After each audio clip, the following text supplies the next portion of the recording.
Hello,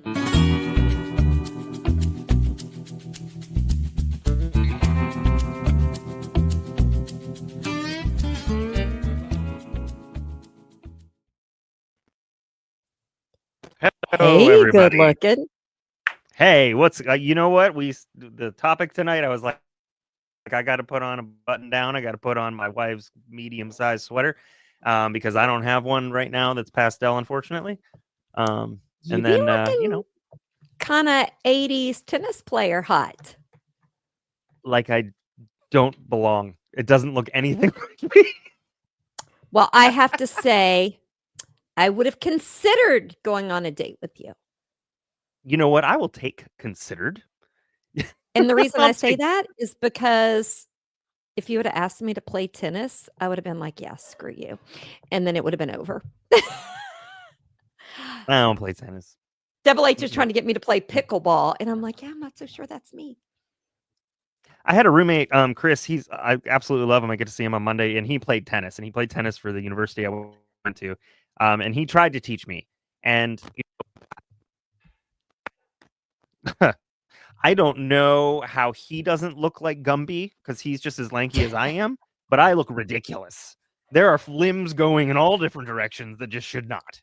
I just think some people are made for it and some aren't. Yeah. I mean, just like swimming, 100%. same thing. Now, yes, I have to say, lovely, are you all settled back in from the vacay on the cruise? Back to reality? I hate it. I hate it so much. It's hard. I did get myself a hair's cut. So it's gone. The ponytail's gone. It's gone. It's all gone. So it's still kind of an undercut-ish type thing, but there's nothing back here at all. It was about time. So but yeah, so I hate being back. I hate being back so much that we've gone ahead and booked another cruise in a year, which is too long till then, but you got a plan, and this time we're gonna take the kids, but don't tell them. I was like, am I invited? I mean, you know what? Absolutely book yourself. That would be a bad idea. Can you imagine Mrs. Brewcrime and Double H having to put up with the two of us together? Oh, they just drink. They drink, we drink. That'd be fine. I just make sure my kids can't unlock the door to get out of our room after 1. It's fine. That's true. Well, I am going to hijack the show for a minute. Yeah. Go for it. Hijack away. I was having a rough week. And then I found out that life can get better even though someone screws up. Did I screw up? No, Jane, you sent me the pink Paris Hilton heart-shaped block with the knives are gold and the handles are glittery and they are sharp as shit. I mean, they are sharp and they are Paris Hilton can make a hella good knife set. Beautiful. Apparently. They're gold. They are gold and sparkly. And the only reason I said screw up is because you sent it as a gift. Walmart sent me a text with a gift card on what you said, and then a product description of what the product was before it even got here. So, PSA for everybody. If you choose gift option from Walmart, it shouldn't surprise nobody. And by the way, I didn't buy these during the blackout day. But if you choose the gift option and you put in a little note, they don't just send a note. They will also send what Terry said, which was a full description of what the gift is. So don't do that. But in the box, there was no gift note. The only gift note I got was the text. So if you hadn't given them my phone number, I wouldn't have got a note. But guys, I have to tell you, these scissors are so sharp. I took them to try it against something. I didn't even have to squeeze and it cut fabric. They are that sharp. So I'm going to be going around if you Double H. murder me, I wanted you to look good doing it.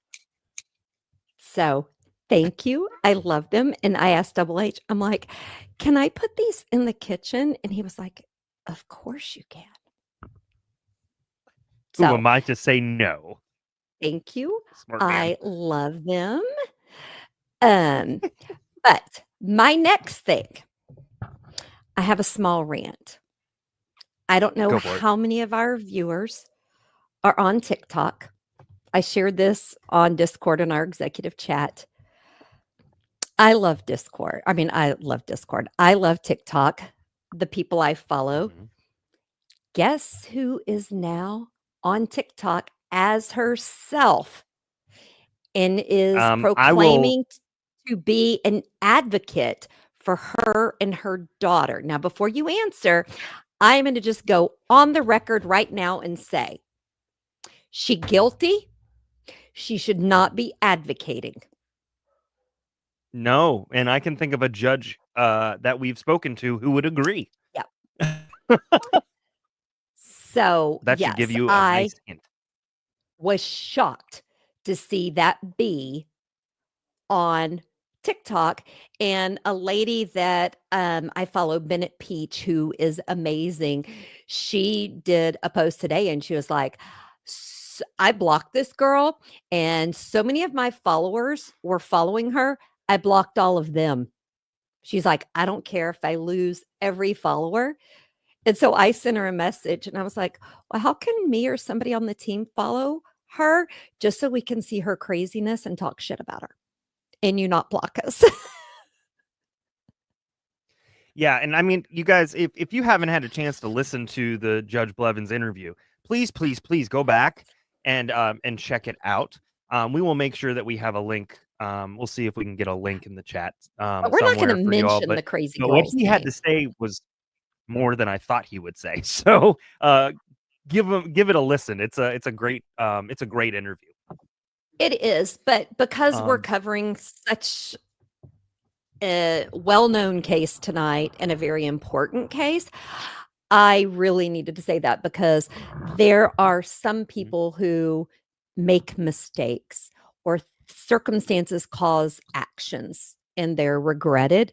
Her actions were not that, and she has never taken ownership. And to me, it is so disrespectful to come out and say that you're a professional advocate for her and her daughter because no, you were off drinking, bitch, and you still haven't even owned it. Okay, that's it. There's my rant because That's fair. That's fair. I mean, I will I'll go go on a off. very short. Well, yeah, yeah. I mean, I'll go on a very short rant and say everybody should like, subscribe, and hit that notification bell, and whatever else you need to do. We are also a podcast as well. We will take these, turn them into podcasts. So if you're more audio, that's great. But we still love the fact that you're here listening. And then we are working on another option too, and we will have more about that coming soon. So there's going to be another. We're trying to hit all the learning styles, all of the listening. We're trying to hit a little bit of everything for everyone. So just be ready if you're somebody who likes to kind of get down a rabbit hole or learn more about a specific thing, and you don't get everything on the live show. There's going to be an option for you. So, yay! We'll leave it at that for now. Now, I just saw that we have somebody in the chat that I earlier. I'm going to do a shameless plug for Midday Missing, but we might have to lose our producer because Oh my she God. finds the most amazing families for me to talk to. And I am shocked that she gets these families willing to come on and talk to me. She does her job so well, it makes me look really bad. Because I can't even remember to show up for a broadcast sometimes. And she can find amazing families. But I will say, if you haven't come to join us on Midday Missing, and if you can't come at lunchtime, watch it on replay. And on Monday, we have a sister who literally within the first 5 minutes, I had snot running down my nose because I was ugly crying. You just need a mustache to catch it, and you'll be all right. Oh, will that help? I can get one. Maybe. I can You stop. I mean, shaving. I'll lend you mine. It's fine. Oh my God. We have royalty in the house. Hey. Hi, Mr. Lackey. How you doing? Okay, that is so Good to funny see you. because on my to-do list, it says call Craig tomorrow. Okay, Craig, Look at that that. is are you, like, living in my brain? Because that's scary. Ooh, that's a very You don't scary wanna list. be in my brain. Um, all right. So before we hop into this case, we do want to just do just a couple of shameless plugs, just to let you know. We have a live show happening at Hamilton Pool Vineyard Farms, May 3rd, 2025. This will be our first live show. We're very, very excited about it, from 3 p.m. to 5 p.m. Central. Tickets are on sale. So please, please, please, thank you. Please, please, please, go take a look. If you are in the general area, we would love to see you out there. We've already sold some tickets. We're looking to sell more, and we can't wait. You got anything else on that one? No, well, I am talking tomorrow with the people in Marion, Ohio, to confirm that date. It looks like it's gonna be July 19th, so hopefully they will have that Okay. up soon. I also put some calls into a couple of places in Houston to do a show.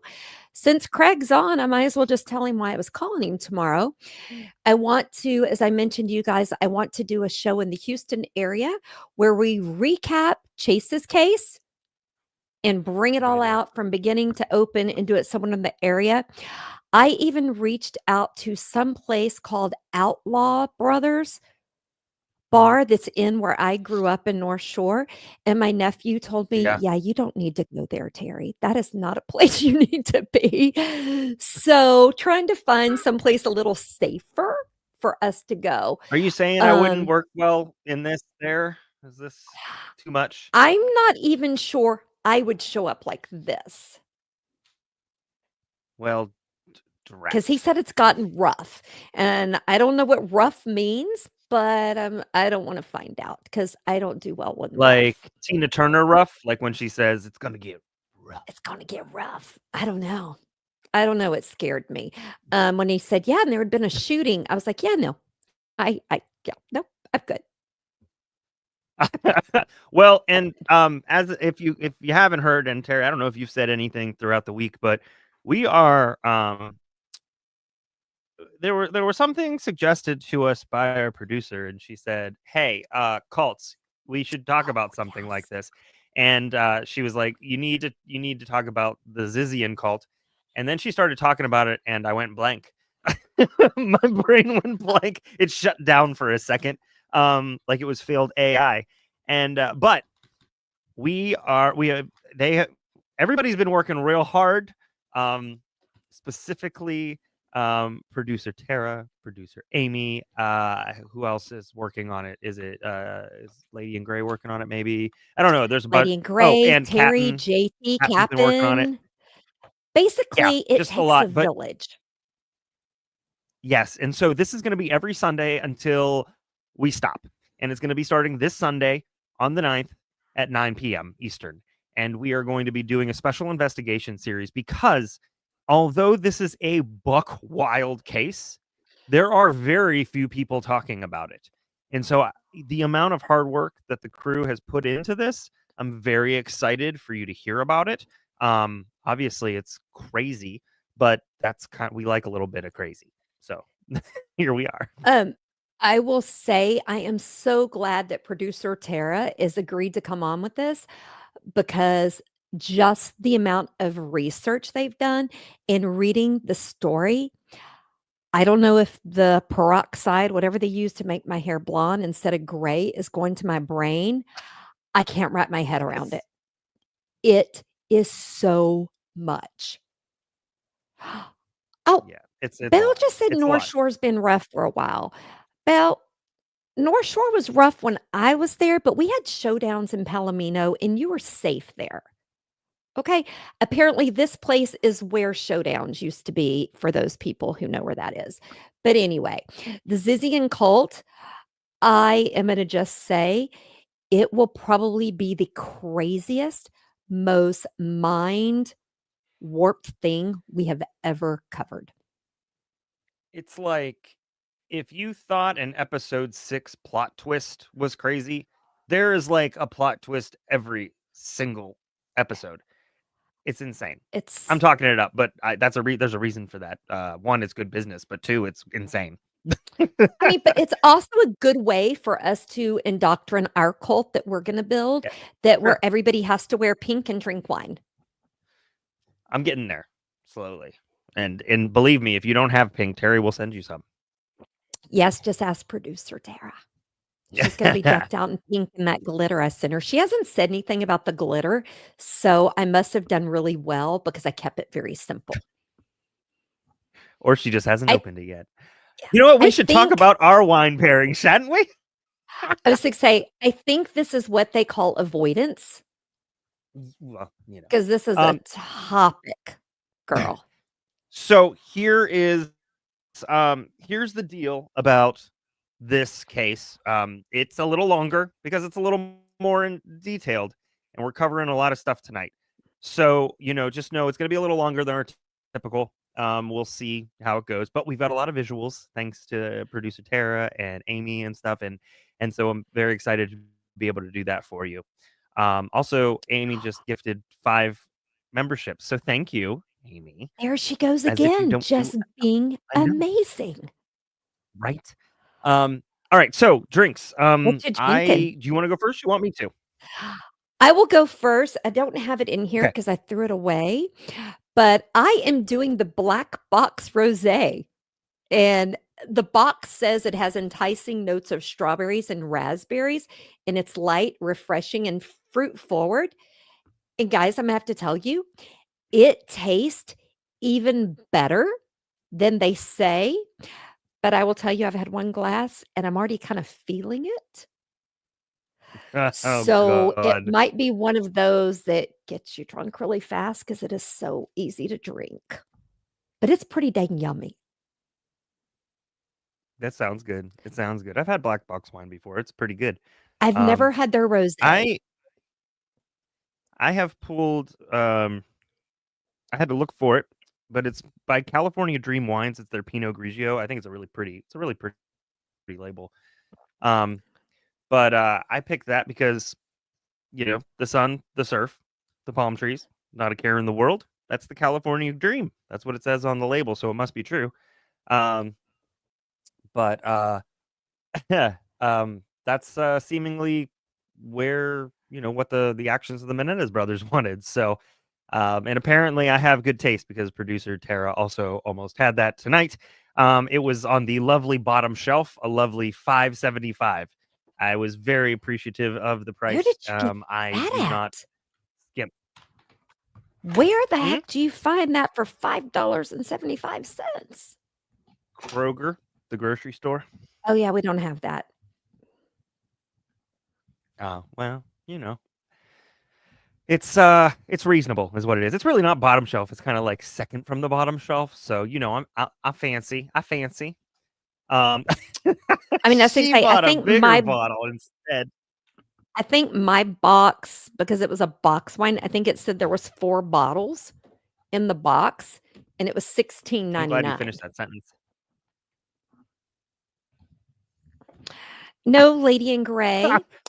We do not have a Kroger, but we have H-E-B, Sprouts, Trader Joe's, Central Market, and I think we might have a Tom Thumb on the other side of town, but we do not have a Kroger. What the hell is a Tom Thumb? It's a What happened to grocery it? store. My Hey, if you say Okay, so. that is where Jeff, though, when he was little, and I took him there for Thanksgiving, and Tom Thumb had Tom the turkey dressed up, and we were buying a turkey to cook, and he was like, "We can't eat Tom." I'm glad it was a turkey and not like just a gigantic thumb. Just Yeah, a but Tom disembodied Thumb. thumb dressed up. So y'all don't have Tom Thumb? No. No? No. We have the I think story, but not the grocery it's store. either Kroger's or Tom Thumb's that's part of Vons. But I don't know. It's Kroger. You know what? It's a dark night. We're just Whatever. gonna have to find It is. the lighthearted stuff wherever we can. Yes. So Agreed. If you saw the thumbnail, you know what we're talking about. Um, there's something about the Menendez brothers case that kind of makes it impossible to ignore. Maybe it's the sheer theatricality of it all. Two rich kids killed their parents, then they went on a spending spree like they won the lottery, and maybe it's kind of how they were dressed for court, coordinated pastel sweaters like they were posing for a Ralph Lauren ad, or joining the Easter egg hunt at the White House, one of the two, instead of standing trial for parricide. It checks every true crime box: privilege, family dysfunction, courtroom drama, just enough absurdity to make you wonder if it was written by the same dude who wrote The Jersey Shore. Beyond the spectacle, though, and it was a spectacle, it's a case that still divides people today. Were they traumatized kids seeking escape, or entitled brats who thought they could get away with murder? Is it possible they were both? That gray area where morality, psychology, legal maneuvering collide. It's exactly why this case still deserves attention. And I mean, let's be honest, no one ever forgets a trial that involves $15,000 worth of Rolex watches and a spontaneous trip to the Bahamas after a crime. But last but certainly not least, I'm interested in terms of how the verdict fit in with, all of the other stuff that was going on in California. And wondering if today, if the same thing were to happen with the same defense, if it wouldn't have ended up differently.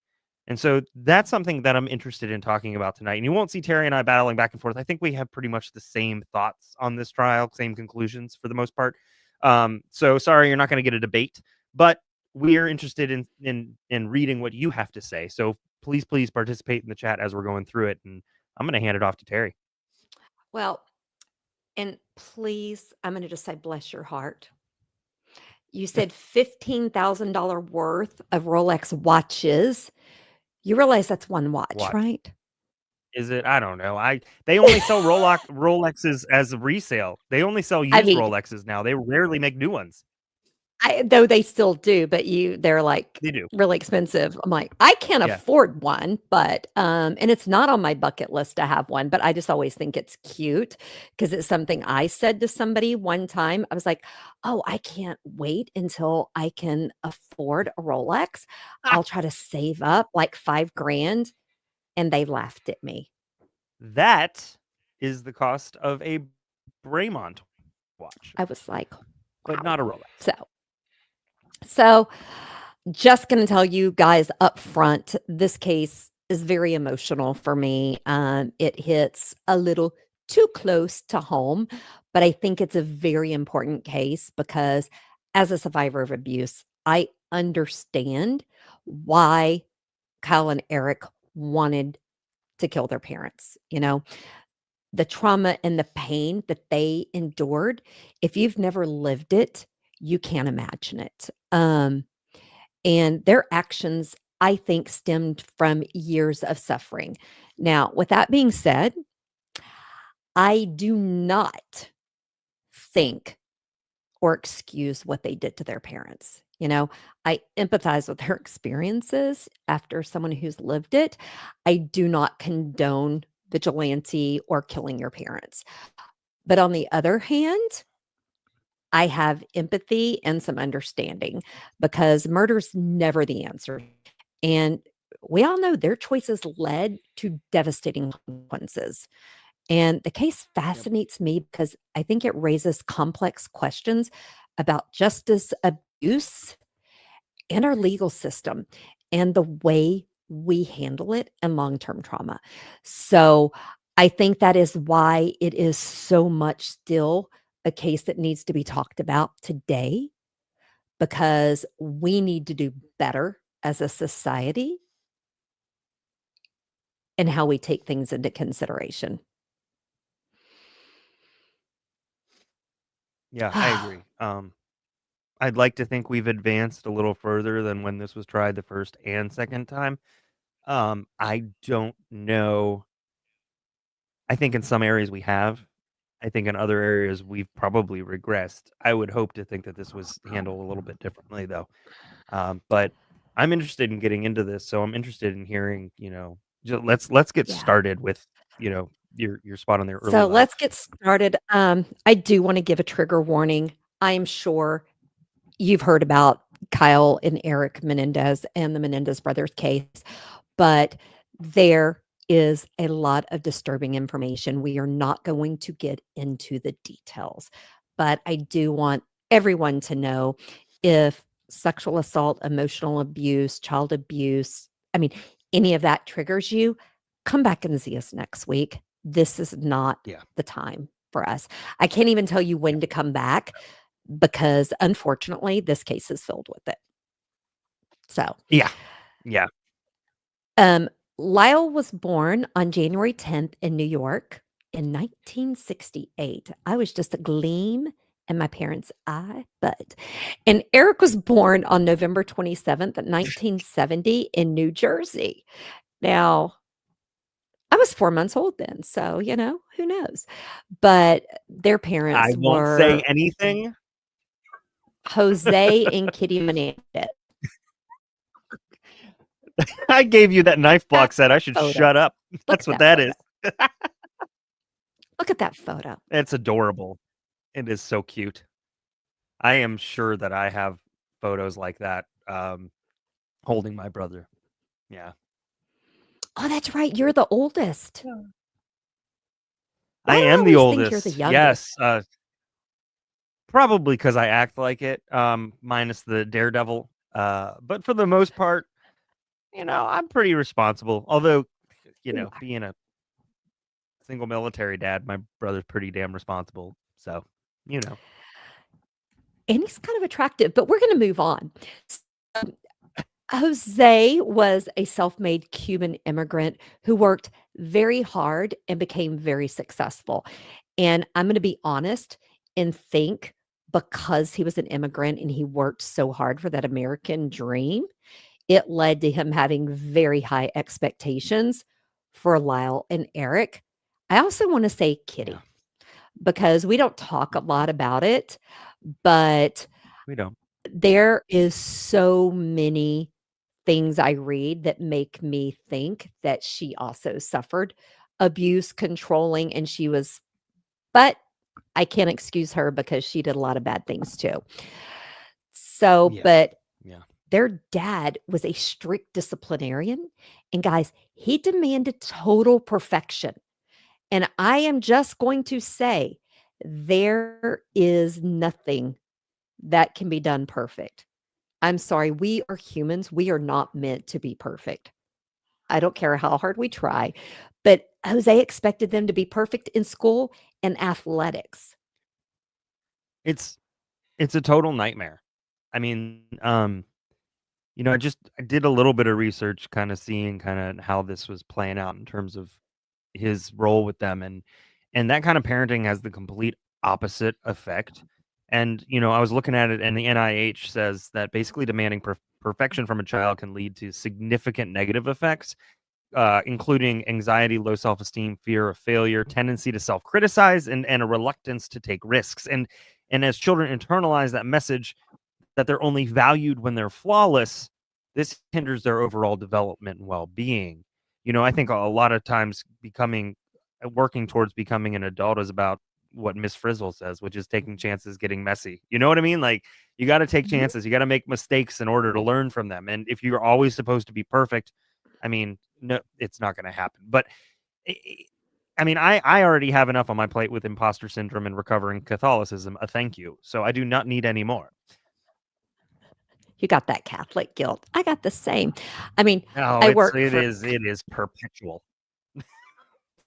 a company that one of our things in our employee handbook says to be successful, you have to fail sometimes. And we want you to fail Mhm. because you will not be successful and be the best you if you don't fail. Right. And considering Agreed. it is Lent, I can say with the Catholicism, when I told my mom back in 2007, I think, that I was giving up the Catholic religion for Lent, she did not laugh. And I will say I have continued that through to today. You're very committed towards Lent, so much you made it 365. All right. But I mean, but I still got Catholic guilt. Now, Lyle was known to be the more rebellious and a bit of a troublemaker, while Erik shrank in his brother's shadow. But guys, Erik was the dynamic and very talented tennis player. But I think all of us that are younger siblings, unlike JT, there's that dynamic. There's the older sibling. I mean, your brother, you think highly of him, but he probably wanted to be like you. So he probably shrank just a little bit because I think that's the natural thing that we do. JT's not buying it. No, I am very self-aware in terms of like wherever I went, he was going to follow, specifically in terms not like literally, but like in terms of school, right? Like when I hit high school, he was still 2 grades back, and eventually he made it in, and he had the same teachers I did, and they were like, "Oh, he was always JT's little brother," and so he had to kind of he very much did kind of do his own thing. And it wasn't until like junior or senior year where he kind of decided to not shrink so much and be a wallflower, but to jump out there. Um, it just happened to be in silver tights on a stage, uh, which was like my spot. But that was the thing. That's what he decided to do, and eventually he came into his own. But I can totally 100% see how being a second kid or a third or a fourth is really, really difficult. Yeah. I mean, and they were raised in a wealthy home in New Jersey, guys. And then they moved to Calabasas, California in 1987. We all That's a know good what year. Calabasas, California is. I mean, we all know who the No. Kardashians are, even if you don't follow them, because I don't. But the family then later moved to Beverly Hills.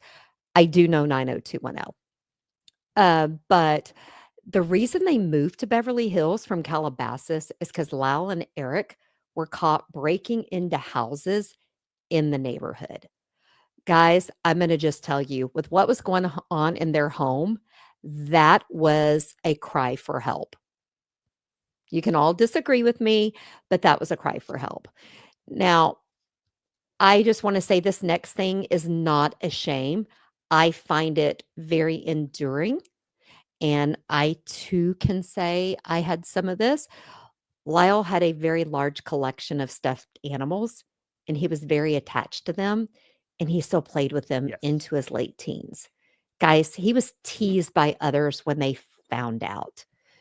And in high school, he had his first girlfriend, and he wrote her a letter saying that he loved her, and so did all of his stuffed animals.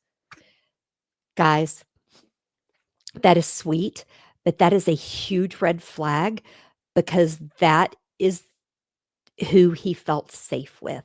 It was those stuffed animals.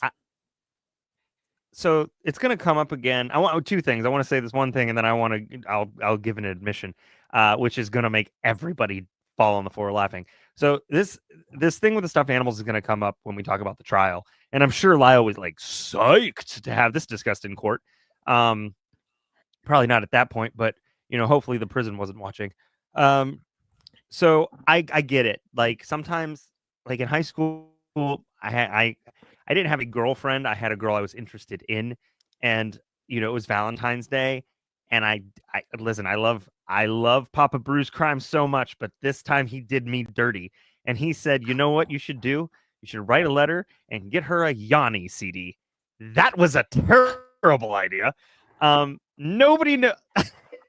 Listen, y'all, if you could see the faces or face that I just got. Listen, I would here's have the deal. loved it if you would have done it. She was the wrong female if she did not Oh, appreciate it. that She was just wasn't the well, she best was. female. She was obviously, and because I was a freshman, I was a little pissant freshman, but it was like one step down from John Tesh, like that. But even Joel is Like, good. All of it's there's nothing good. wrong with him. I'm just Captain said it. Captain said it best. She said, "Was this girl a middle-aged woman?" No, no. Listen, do you see what I'm dressed in right? Listen, I didn't know that was confusion at that point, but I was just confused forever. Um, there are chapters in my life. Um, I will let you Well, continue. So sorry. I know, and I'm gonna just tell Mr. Brew Crime, Daddy Brew Crime, you know what? I can't wait till we have drinks. But Erik, on the other hand, was said to be soft-hearted. And guys, he left everything living, and he even hated to break a tree branch because he knew it would hurt the tree. So you call it whatever you want, but he was said to be very empathetic, and he even wrote poetry. And after they got caught breaking into those houses, he started doing charity work and started going to a therapist. Okay. Yeah, I mean, like, overall, I just, like I wanna know who said these things. Like, it's quite a dramatic The media. statement, this stuff. The media said these things because they basically turned Eric into a Disney princess singing to birds and weeping over a twig that was broken and helping Nemo find his dad. So, you got stuffed animals and then the Disney and, like, I just they Red really worked flags. hard on this one. No, but I'm Yeah, saying they those worked hard on this one. are red flags. But Jose, Yeah. as we can all imagine, hated the soft side of Erik and constantly belittled him. He wanted his son to be this awesome tennis player and did not want him. He basically wanted him to grow up to be a dick. Sorry, excuse my language, but that's what he wanted. He wanted him to be self absorbed and not care about anything. And that's just not the way it was. Now, Yeah. Kitty was known to have a history of drinking and pill addiction, and she never stood up for Lyle or Erik against their dad as they were growing up. So I said, I am going to just say, I believe she was a victim of abuse, and something happened along the way before the kids come along, but we don't know. Now, these boys may have had all of the objects of wealth and everything that money could buy. But guys, let's be honest, they did not have a great childhood. They did not have that loving and accepting childhood, in my opinion. I Yeah, mean, I just don't I think agree they with all did. of that.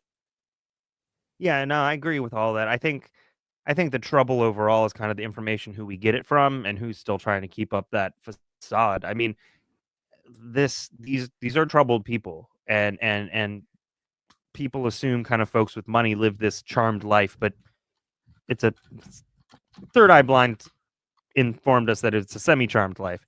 And I agree with that. Not everything is perfect. And so yeah.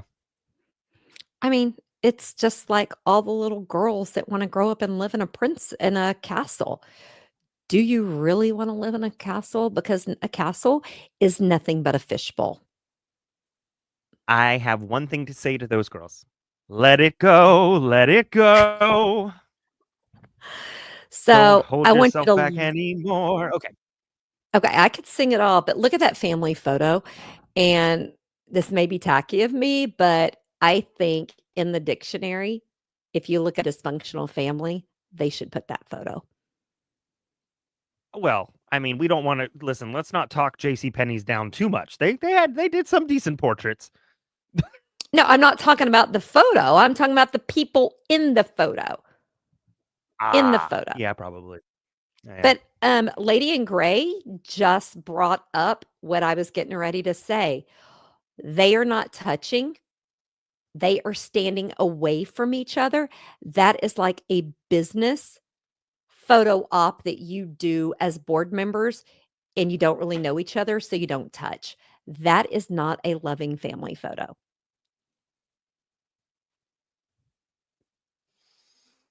Did I just No, see I a mean, comment about it's a Sears money? photo. Yeah, Lama said they had that Sears money. I just like it is very much a there is no non there's no contact, right? There's none of that physical contact. In fact, I would say they're probably 4 to 6 inches away from each other for the most part and not touching anybody. And you know, it really speaks a lot more than just them trying to like put on an act. You know what I mean? Mhm. So Yep. um all right. So let's kind of talk about the crime. the crime scene. So a few days before the murders, there was an ultimatum to Erik. And Jose had told Erik that he was going to be required to spend several nights a week at home while he was attending UCLA. Not great for Erik because he was looking forward to being away. Erik testified that that news shattered his dream of going away and escaping his dad. And 5 days before the murders, Erik disclosed to Lyle that their father had been sexually abusing him for years. And we're going to talk a little more about what that ended that timeline looked like in terms of when he said it and things like that later. I mean, I just want us to all stop and think and imagine how hard that conversation was.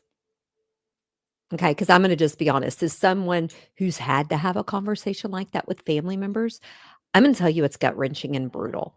For Erik to have to look at his brother and say, "Our dad has been doing this to me," and he's a male, the stigma of family abuse, SA abuse, it's hard for women. I think when you add that male component to it, it is even harder for males to admit that because most people look at them and say, "Oh, you're an athlete. You should have been strong enough to stop it." And that Yeah. adds even more trauma. Yeah. Oh, absolutely. It's immediately a blame game. And then if you don't think the victim is already blaming themselves, you're Yeah. kidding yourself. So people stop it. Don't So do that. yeah. Yeah. Um, so August 15th, 1989, Lyle confronted Jose about the abuse while Erik was out of the house. And he told Lyle to go back to Princeton, forget the conversation, and not ruin his life over it. Now, when Lyle insisted that the abuse would stop, Jose ominously responded, quote, "You've made your decision and Erik's made his, and now I have to make mine." After the confrontation, Jose left for a business trip. Now, upon returning, he went to Erik's room and furiously screamed at him. And he said, "I warned you never to tell Lyle. I told you never to tell Lyle. It's all your fault. Now, Lyle's going to tell everyone, and I'm not going to let that happen. I can't believe you did this." Now, Erik testified that this, along with years of threats, led him to believe that his parents were going to kill him. I mean, JT, let's be honest. I think Erik was right to fear that because now that we've been doing true crime for so many years, how many cases have we covered where abusers take the life of someone because they want to keep their dirty secret? So I am not shaming Yep. Erik because I think he was justified. If this would have gone on another couple of weeks, we could be covering a Yeah. different Menendez case. Yes. Yes, I think so. I agree with you. Um, Now, August 18th, 1989, which was just 3 days later, 2 days before the murders, Lyle, who's 21, Erik, 18, attempted to buy firearms. Now, they tried purchasing the guns at multiple stores in LA, but they were told handguns could not be purchased immediately. And I'm okay with that, guys. I'm a gun owner. I'm a Texas girl. I think there should be a 5-day waiting period for all gun sales, because if there's somebody who's upset and angry, that's a pretty good cooling off period. And it also Did, keeps you from that impulsive buying. yes. Just Did saying. you feel all of the collective digital eyeballs turning towards the Texan then? Is that I were am. I'm a you Texan. they were like waiting for permission? Yeah, guys, I was born and raised in Texas, and do not shame me for that. There's no shame. Right now, Everybody we're else gonna does move. that enough from Texas. They shame themselves. It's fine. Not you Hey, though. at We know least that. I'm pink, Um, sparkly, and I spread glitter everywhere. we love it. Sparkle Puss. So they drove to San Diego. Uh, well, I mean, you said it. I thought I would. They drove to San Diego where a store requested identification. They left that store to avoid suspicion and instead went to a third store. It's like they asked, and the person asked for the identification. They went, "Oh, I didn't know that was a part of it." Then they went to that third store. They purchased 2 shotguns using false identification and fake addresses. Erik lied to the clerk about a mismatched address, claiming he had recently moved, which, I mean, that's quick thinking on his part. Now, after the purchase, they drove back to LA and they attempted to practice shooting. A fire range actually turned them away for trying to use shotguns. They were told that their birdshot ammunition was ineffective for stopping a person. Fascinating. So they decided to purchase buckshot ammunition, which was designed for maximum lethality. Now, the next day, the day before the murders, the family went on a planned fishing trip. Now, despite allegedly fearing their parents, Erik and Lyle left their new shotguns at home as they were too large to conceal, as that is. The brothers had little interaction with their parents during the trip. Now, that night, correct, unless they're a person with bird bones, absolutely 100%. They're also really hard to hit because you just have to, as they're flying by, you got to kind of lead them. And then there's always that dog that's getting in the way going. So, for those of you who enjoy a little. Okay. So they left them at home. They had very little interaction with their parents during the trip, which is really awkward on a boat, I'm sure. That night, actually, José pounded on Erik's bedroom door. Erik refused to open it because he feared his father. Now, on August 20th, the day of the murders, in the morning, Lyle called his friend Perry Berman and made plans to meet at the Taste of LA Food Festival, which sounds yummy. I'm obviously hungry. Lyle told Berman that they would see Batman first and then meet up, but they never went to the movie or the festival, which is sad because I'm pretty sure that was Michael Keaton's Batman with Jack Nicholson as the Joker, and I'm pretty sure that's one of the best of all time. That's not the point, though. So the fact that you know that is making me question so many things right now. Listen, I told you, like, the tiebreaker for the quiz for my ship on a stick, which still sits here, was one of the first breakthrough movies of DreamWorks, and I knew the year, so I can't remember when we're recording, but I can remember that. I can't remember that either. So in terms of the evening confrontation, Lyle argued with José and Kitty about their plans to go out. José told Erik to go to his room, which Erik interpreted as a precursor to abuse. And I'm going to be honest with you, and I didn't write this down, but I'm not surprised that that's what he thought. Because how many times must that have happened, over, Erik's lifetime? Erik hesitated, and then he overheard Lyle say, "You're not going to touch Erik. You're not going to touch my little brother. You're never going to touch him again." José and Kitty then went into the den, closed all the doors. So was Kitty standing there when Lyle told his dad, "You're never going to touch my little brother again"?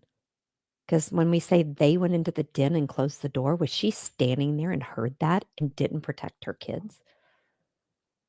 Or do we know? I don't remember. It's not a matter of whether we know or not. I don't remember. I could see it happening in 2 ways. That whole confrontation happens, and then she walks in and he decides to remove her from that situation. So they go into the den and close the doors. But I also can see that totally happening, to where she was there. And we'll learn a little bit later on that might not have made a difference to her. So in terms of the final decision that night, Erik told Lyle, "I'm not going to my room tonight. I can't let him come into my room. I can't let this happen." And Lyle, who was pale and shaking, told Erik, "It's happening now. They were waiting for me to get home, and it's happening now." They were Erik retrieved his shotgun from his bedroom closet. He went to the car. He removed the ineffective bird shot and he loaded it with buckshot. Lyle joined Erik at the car and also loaded his shotgun. Now, around 10 p.m., Jose and Kitty were unarmed in the den. They were watching television and eating. Erik and Lyle burst into the den and fired between 13 to 15 shotgun blasts.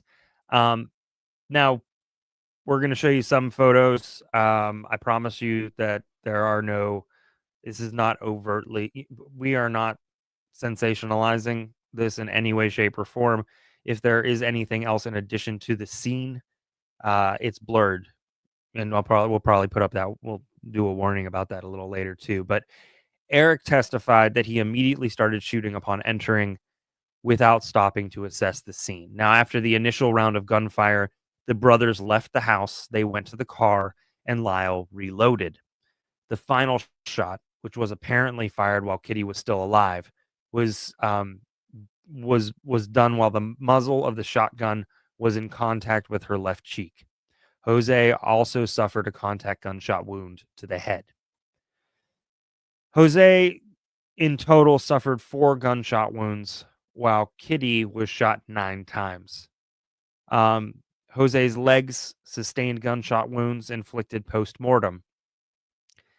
Both parents died, as you can imagine, died at the scene from multiple gunshot wounds. Detective Dan Stewart, which I do want to say, Detective Dan is just, it's in a great name for a detective.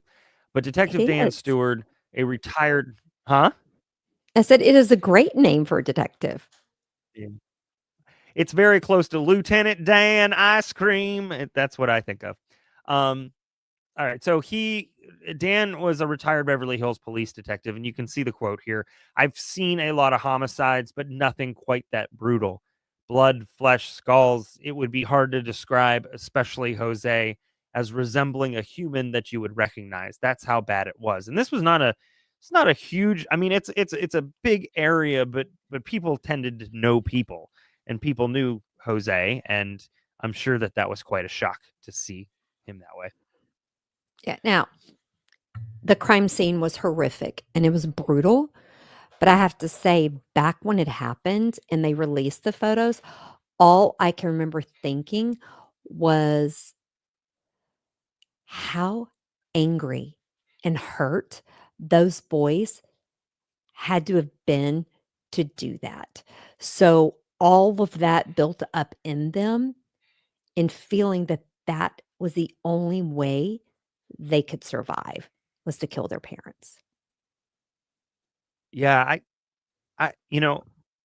obviously I'm going to show my non-age, but that's not to make anybody feel bad. But the thing is like if I was 20 years older than I was at the time, I just wonder I wonder how I would have felt about it if I was like 22, at that point in the late 80s. Um, there's a lot of things that I think about with this case, and that is, one of those things is what the hell would I have thought about all of this? I mean, if you Had I been think about it, older. we watch TV shows, of course, those are drama, where a girl has been kidnapped, chained up, and abused, and she breaks free, and we all are rooting for her to beat the hell out of the person who took her captive and did that to her. We are cheering her on to release all of that. We just need to stop and think, this is kinda the same thing. They released all Yeah. of that on it, and I think once you start, how do you stop? Just like when you're in an argument with somebody and you start screaming, it's kinda hard to stop and roll yourself back, or at least it is for me. And I know we'll talk about this later. But they weren't stupid. They were smart kids. They They were were. smart kids, whether they did well in school or not. There's multiple types of smarts. They were smart kids, and I truly think that if you said none of the abuse happened and you said they just wanted the money, I think that they're way smarter than that, Right, than to do that for that purpose, right? right. Um, it's It certainly would have not a been good enough quick. reason when they know eventually or somehow they could get it. I believe it would have been quick, down and dirty, and easy, one shot out of there if you wanted the money. Let's just be honest. Yeah, and that would have been, That I mean, is overkill. yes. I mean, the So, one-shot thing would have been the perfect mafia situation. In, mhm. shot, out. I mean, the overkill was very personal. Yeah. Now, on that evening of August 18th, Lyle called 911 and reported that someone killed his parents. And we do have the phone call to listen to, but I want to advise everyone it is being played over video footage of the crime scene, but the bodies are blurred out.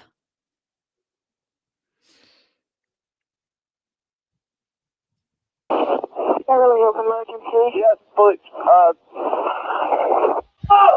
What's the problem? What's the problem? What's the problem? Someone killed my parents. Pardon me? What? Who? Are they still there? Yes. The people. No. Were they shot? Yes, man, too. Were they shot? Yes. They were shot? Yes. 102,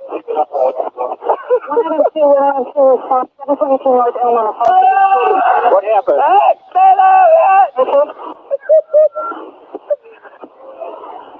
I have a hysterical person on. We're trying to get things further. Other units responding. Is the person still there? What happened? We have units around. What happened? Who shot who? I don't know anything. You came home and found who shot? Mom and Dad. You know if they're still in the house, the people that did the shooting. Get away from them. Okay. Hey, let me talk to Erik. Who is the person that was shot? My mom and my dad. Your mom and dad? My mom and my dad. Okay, hold on a second. Okay, we're on our way over there with an ambulance. Okay, I gotta go. Okay. It is brutal. Every time I listen to it, and I'm going to just say, I've heard so many people say that they were acting. Yes, they were to some degree, but I also think a lot of them true emotions came out. Can can can I say I'm thinking about it and I'm like, I don't know if they so much were acting as people misinterpreted what they had intended. Like, I Right. think I quite honestly, and I've listened to that a couple of times, obviously, we all have, but there's a piece of me that's like, that almost sounds like emotional relief. Like, it's Exactly. over. They probably also weren't aware of the amount of damage that a shotgun could do as well. Um, if they'd never shot one or never really had any reason to.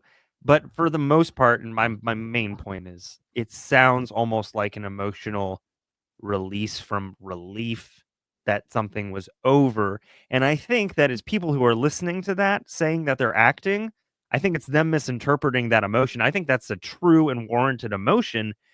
I just think it's being misattributed to I agree. it That's was the just correct used in way that way. to say it. Yeah. I also think it was true emotions, but I also think they felt a lot of guilt because they did love Yeah. their parents. Yeah. Yeah. It's So complicated. People don't like it's complicated. no, we don't. Now, the police at that time had several theories and potential suspects because let's just be honest, there was a lot of people who did not like José Menendez. Okay. He was not known to be a very nice person. So that leads you to have a very large suspect pool, right? Now, Detective Mhm. Zoller mentioned to his partner, he goes, I wonder if the brothers killed their parents. And his partner said, what? And he goes, they almost seem too polite, right? It, So I find that interesting because that's very intuitive, you know? it yeah, yeah, yeah.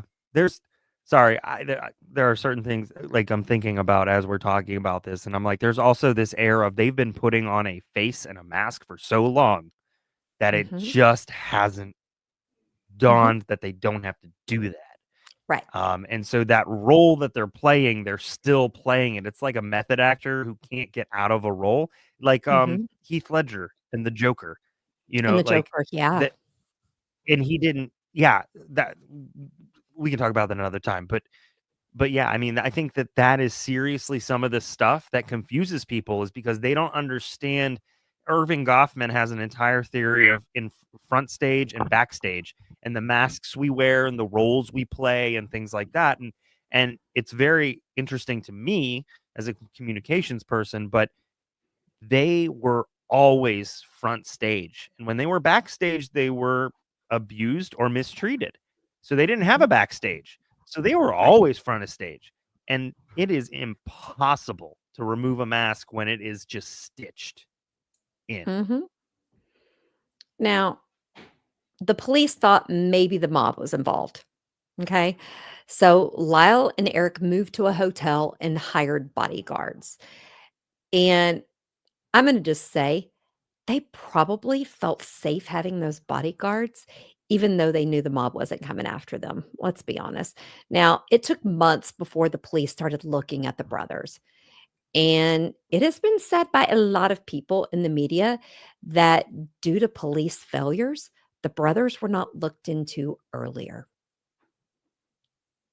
I mean, I think we are always too quick with 2020 to come back and give opinions, on that. But when Erik and Miles started spending excessive amounts of money, the police started truly suspecting the brothers were involved. Okay. I mean, Well, 3 days after the murders, the boys spent $15,000 on 3 Rolex watches. Those had to have been used. Lyle bought a $64,000 gunmetal gray Porsche 911 Carrera. And Erik was more ooh, sensible and bought a brand new Jeep Wrangler. Shows you the opposite sure. ends of the spectrum, right? I don't So, know. I don't know if that's sensible, but all I right. I mean, compared to a Porsche Carrera, yeah, but anyway, so Lyle bought a restaurant named Chuck's in Princeton, New Jersey, for $550,000. Sadly, he was not a great businessman, and he ran it into the ground. But, You don't say. my first thought is at least he spent money on something he thought would bring in money and was an investment. Okay, just gonna But say that. Now, Erik spent $60,000 on a personal trainer to help him become a pro tennis player. And guys, I'm gonna just say that's pretty cheap. I mean, I guess I'm thinking about in today's time. I saw a thing recently about a tennis player, and they said it was like 150,000 a year. So well, that's the equivalent to today, 152,000 yeah. this year. Now, Yeah. Lyle loved shopping and did it often. On one occasion, he picked up $24,000 in stereo equipment. I mean, guys, seriously, it's a stereo. Just get a boom box. But anyway, That's another half of my time, you know what? That's and I nope. was like, another That's time, just nope, $40,000 in clothes. That one I could understand a little bit nope, more, but not really. By the nope, end of it all, nope. he had racked up $90,000 on his father's American Express card. My question there is why wasn't the card closed automatically upon death? Uh, Here's well, I don't know. Um, but I don't like did the pants walk for him? I 'Cause know, that's what I was like, that's a lot of money unless you're buying a dress to go to a gala that you're gonna wear once and then resell it. That's a lot of money for al clothes. That's just a lot of money. also and I know that this is your kinda area, you did a lot of work on this one, but, like, 1989, they're still like, "Charge it." Nothing was digital, I right? So know, nothing nothing could be was stopped right digital. away. I Yeah. know, I know.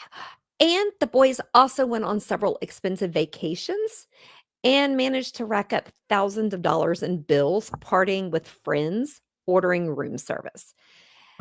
And guys, that's 1989. And we're going to say, I do not do gas math, but like GT just said, 150. Yeah, that's a lot of flipping money. That is a throwback, ma'am, and I appreciate it. But I listen. I had a hard enough time upgrading Mrs. Brucecrime's ring on the cruise after 10 years of marriage. That's insane. But I did. That's the important part. I did. Okay, but I don't want to defend the boys' shopping spree because they were manic in shopping. But I wanted to share that retail therapy is truly a thing. It is recognized in the mental health world. I mean, let's just be honest. What female, me, hasn't gone shopping and participated in retail therapy when they're upset with the other half? Yes, in previous marriages, yes, I did. Yes, I did. I mean, retail therapy, it's a mood booster. It may be temporary, but it provides a sense is of cocaine. control. Okay, but that'll kill you, and it's illegal. Well, It also provides a sense of control. Like I said, and it gives you a distraction, and it lets you feel That's true. accomplished. Now, I'm not a therapist. I do not play one on TV, but I have spent hundreds, if not thousands of hours in therapy, and I can say that retail therapy does help because, I mean, it's like a glass of wine. It's just a short-term solution, though. I mean, because you can get addicted to that feeling. I guess it's a glass of wine's a short-term solution unless you just keep the party going. But I'm too old Well, for no, that. but So one glass leads to another. Okay, this is so random, but Belle again said she just bought Clinique Black Honey lipstick yesterday. I just got mine in last week, and girl, I love it. I love it. can I you tell that we are looking for anything to distract us for just a quick break? Because let's just go. So police finally did find a link between the guns used and the brothers.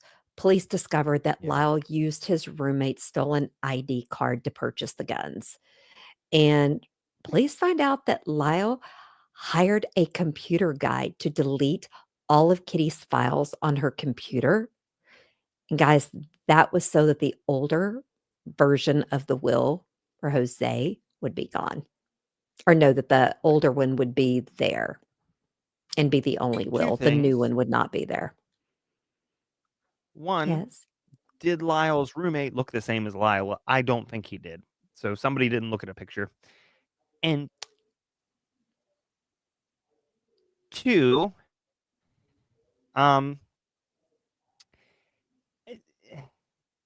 is it possible?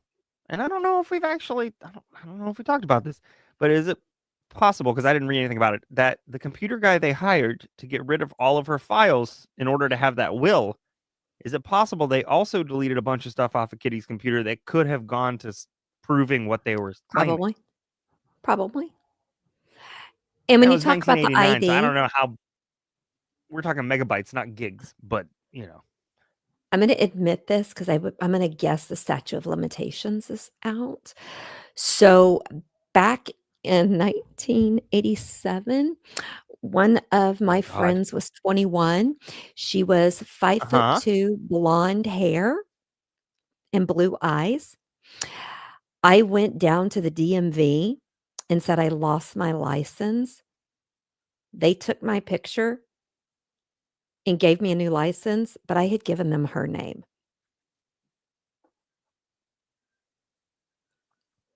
This was 1987.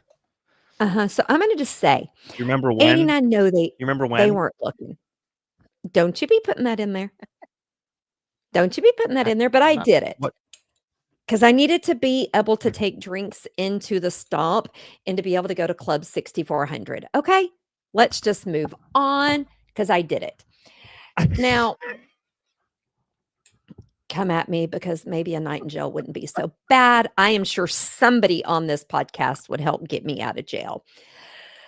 Hopefully. I don't know. You just So, fired her because she was too good at her job. So well, Double H wouldn't be. He'd be like, "Yeah, girl, don't be calling me to get you out of jail."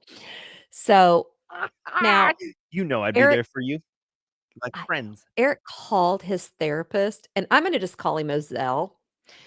And he started seeing this therapist after breaking into the houses. So Ozell was helping him, but he asked to go for a walk, which I think was smart because after walking for a bit, Erik blurted out, "We did it." Okay. And the reason I think he wanted to go for a walk is because he was worried about somebody listening, but that could just be me living in my true crime brain. But Erik then went on to tell Azelle how they planned the murder and that they felt it was necessary to escape their parents. Now, Lyle showed up and joined in, and the pair did confess. Okay. Ozell set it up to tape the brothers in the future sessions, and he held on to those tapes to protect himself, or so he said. Anyway, and I think we have some of that audio.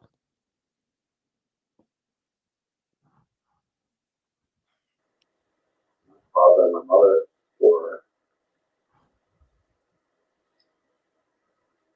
the two people that I love, and that's the one that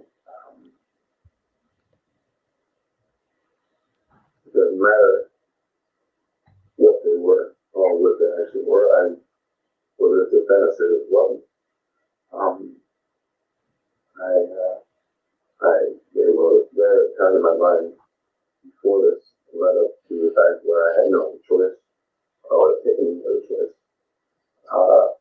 Because I look back on it and realizing when people are working, very much regret it. I mean, not that choice at the time, but every bit of now. He was somebody that I loved and almost had no choice to do what I did. And I hate myself for doing it. For doing the love of people who do it. What an amazing tragedy of the life for us compared to what it could have been because of the father. And I hate him for that. And I love him. And it was something that, control. And what was not control? He had some. Eventually, it had to happen. It was The really judge is sleeping. my life. And Sorry, I've just hopped back into night court mode. Judge totally sleeping. So, guys, I mean, I'm going to just say, Ozell, I mean, he didn't do it to protect himself, but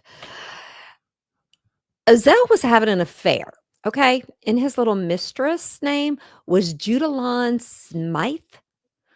And I say this often, there is nothing like a scorned woman, okay? So after he dumped her like a hot potato, she went to police and told them that her ex Ozell was Erik's therapist and that Erik had confessed during a session. Why are you laughing at me? I'm not laughing at you. I'm laughing. Listen, with a name like Judalon, you have like two career options. You could be a mysterious fortune teller, or you can be someone who has to be involved in a high profile true crime case. It's either that or playing the role of an eccentric aunt who insists her cat is her legal heir. It's one of those three. There is no four, no two. It is three. Three, sir. So just luck, I guess. Just luck. I mean, I just wonder what her parents were thinking. I don't know. But anyway, I'm sorry. Men, keep having affairs and telling your mistresses all of your dirty secrets because when you dump them, guess what? They are going to share the deets. And I'm here for it, except in this case. Yeah, you know, I mean, she does not have the face of a woman who puts up with shit. I'm just gonna she throw that out doesn't. there. She has the bangs. She has the short shoulder. She ain't messing the fuck around. Well, I'm going to just say that Dr. Ozell can go F himself. And that's my opinion on him. And I shared someone else's thoughts, but I totally concur. Okay. Now, He should have effed himself and he wouldn't be in this fucking position. I know, but I mean, he shouldn't. I mean, I'm going to just say for somebody who's spent a lot of time in therapy, if I ever found out my therapist went home and used my name and told their significant, oh my God, I just saw putting the hips in HIPAA comment. I Oh appreciate my the joke, goodness. and I also appreciate that you spelled HIPAA correctly. Yeah, but I'm sorry, that is against the rules, and that's why we go to therapy for a safe space. Now, I mean, if you go home and you say, "Hey, I had a patient, they were talking about a rough time they went through with their parents and they regret it," I'd be okay with that, but giving out the deets is just wrong, and I think someone asked if he lost his license. He did lose his license to practice in California. Now he works with women to help improve their sex life.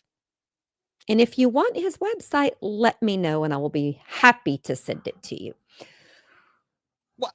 But wait, does he say you need to get thicker glasses, a I don't higher hairline, or a scornier face? Because I don't know. I think he confused somebody by saying you have a face of scorn, and he heard you have the face for porn, and it just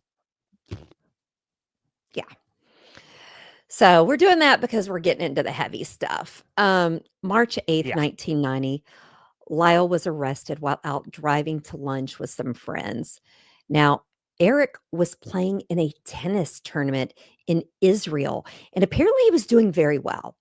But he was arrested on March 11th, 1990, upon his return to LA. Both were taken into custody without incident. They did not act like fools. They didn't try to do anything stupid. They went willingly. Yeah, yeah, and you know, this is the point in which um we're gonna flop into the trial and some of the strategies in the trial and kind of what goes on in the trial. And I'm gonna try and make it interesting. I know sometimes trials for some folks can be snooze fest, but this was not one. And so hopefully this summary is not either. Um, If before it the is, gavel we'll just dropped mute you. the first time. Fair. That's fair. I'll let you do it for sure. I'd want to stop hearing myself too. Um, Producer Tara might slap me, but hey, go ahead. yeah. Before the gavel, uh, everybody was sane. No, the brothers spent 3 years in the Los Angeles County men's jail waiting for their trials to begin. They were segregated from other prisoners and housed in separate cells in the jail's 7,000 section. Now, I looked this up, and it might have been different then, but it looks like it's the medical section. However, the section also housed high-profile inmates like Richard Ramirez and O.J. Simpson.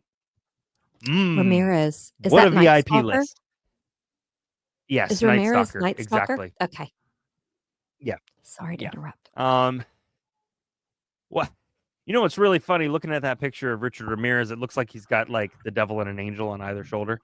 I just don't know which one's which, so just tossing that out there. In his case, probably both devils. Anyways, they ate meals in their cell, and they had an exercise period for 1 hour 3 times a week, which is literally nothing. So for Erik, the first months of his confinement, Erik was suicidal. Not surprising. He received Xanax for that. He was visited by his former girlfriend Janice, who thought Erik was growing up and becoming a model prisoner. Janice said though that Lyle was considered a problem inmate. He was stealing food from another inmate on a special diet. He monopolized the phone on his cell block. A priest actually visited Erik during his what? I'm sorry. I know I shouldn't interrupt, but okay, can you imagine the food in prison? And if there is somebody on a special diet that maybe got a true banana instead of gruel, I am going to just step up and say, I would probably have stolen the banana too. I'm not Just risking kidding. whole time for a banana. That's all I'm saying. Like, that's But my thought. I mean, I just wanted to give But that output. well, I mean, like 10 points for creative, because if you're segregated from everybody else, I don't know how the hell you're getting somebody else's food. So, I mean, I thought well that done. too, but I just went with it. Yep. A priest did visit Erik during this time. Erik began to reveal for the first time publicly or to somebody else outside the family, other than, the supposed traumas that he suffered during his childhood. Now, from those conversations, the foundation was laid for the brothers' defense. So that was Erik before the gavel. Lyle spent a lot of time on the phone early on. He spoke to the manager of Mr. Buffalo's often, which caused the other prisoners to complain about the number and length of his calls. Sheriff's deputies found Lyle's ankle chains almost cut through, so they conducted a search of the brothers' cells. Sheriff's deputies found they found a 17-page letter from Lyle to Erik, along with some notes in Erik's cell. In the letter, Lyle wrote, "Only you and I know the truth. Only you and I know the secrets of our family's past. I do not look forward to broadcasting them around the country. I pray that it never has to happen. If it were not for you, I doubt I would even try for manslaughter. I would rather try to escape or die. I struggle with my belief that men take responsibility for their actions. Pleading abuse is not taking responsibility."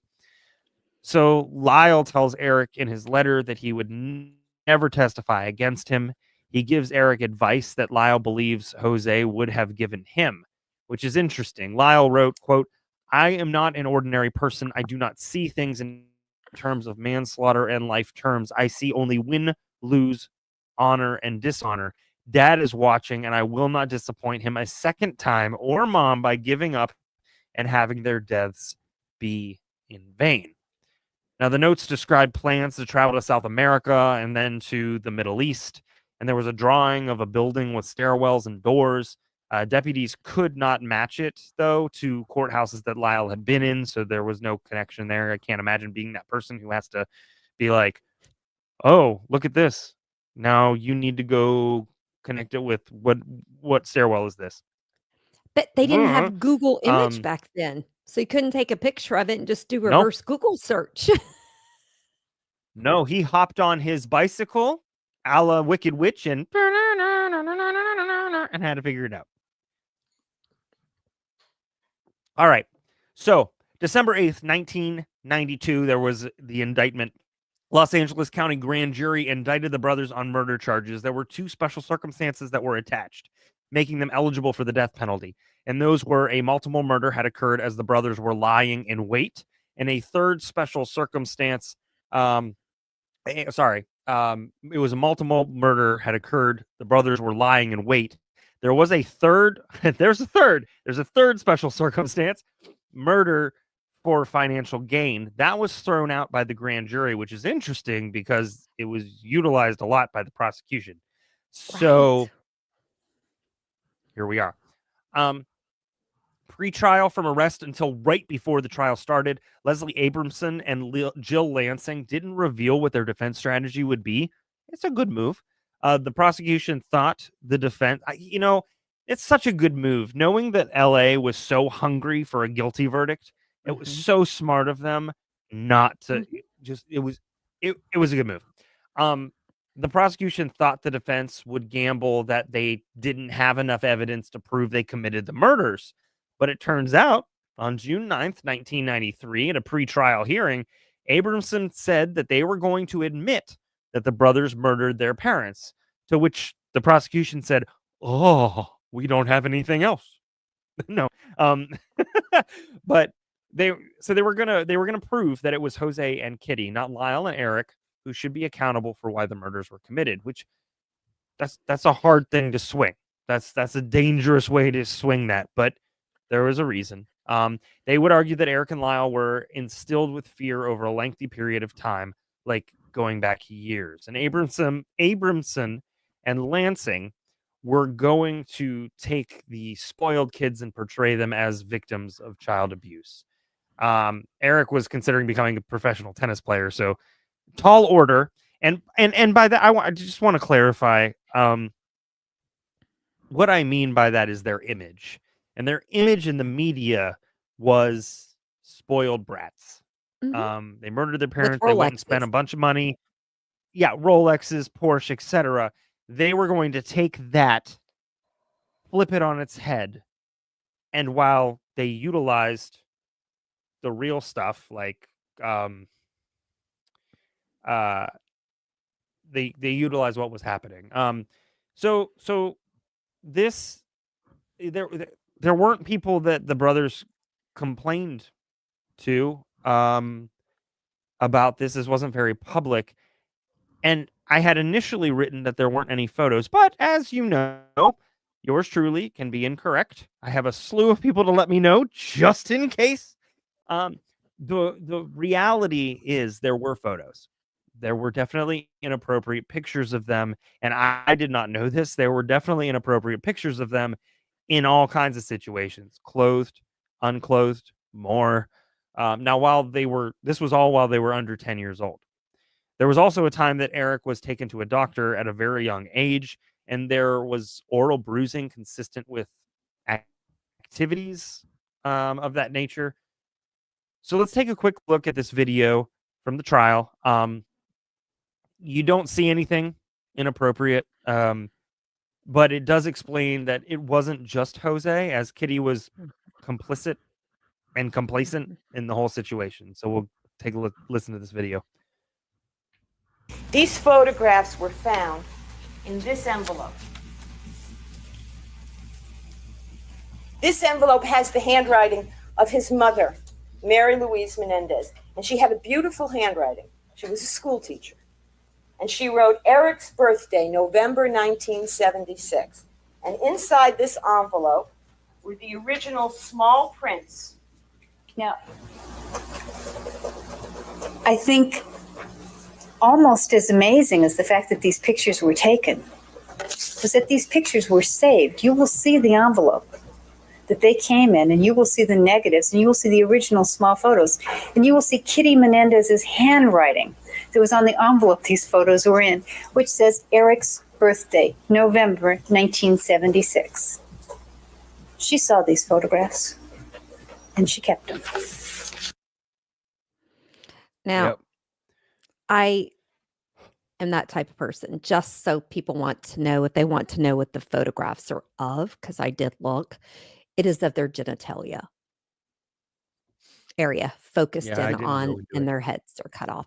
And I'm going to say, as a mom of two boys, I cannot tell you a reason that you would have that unless they got bit by a spider, a snake, a dog.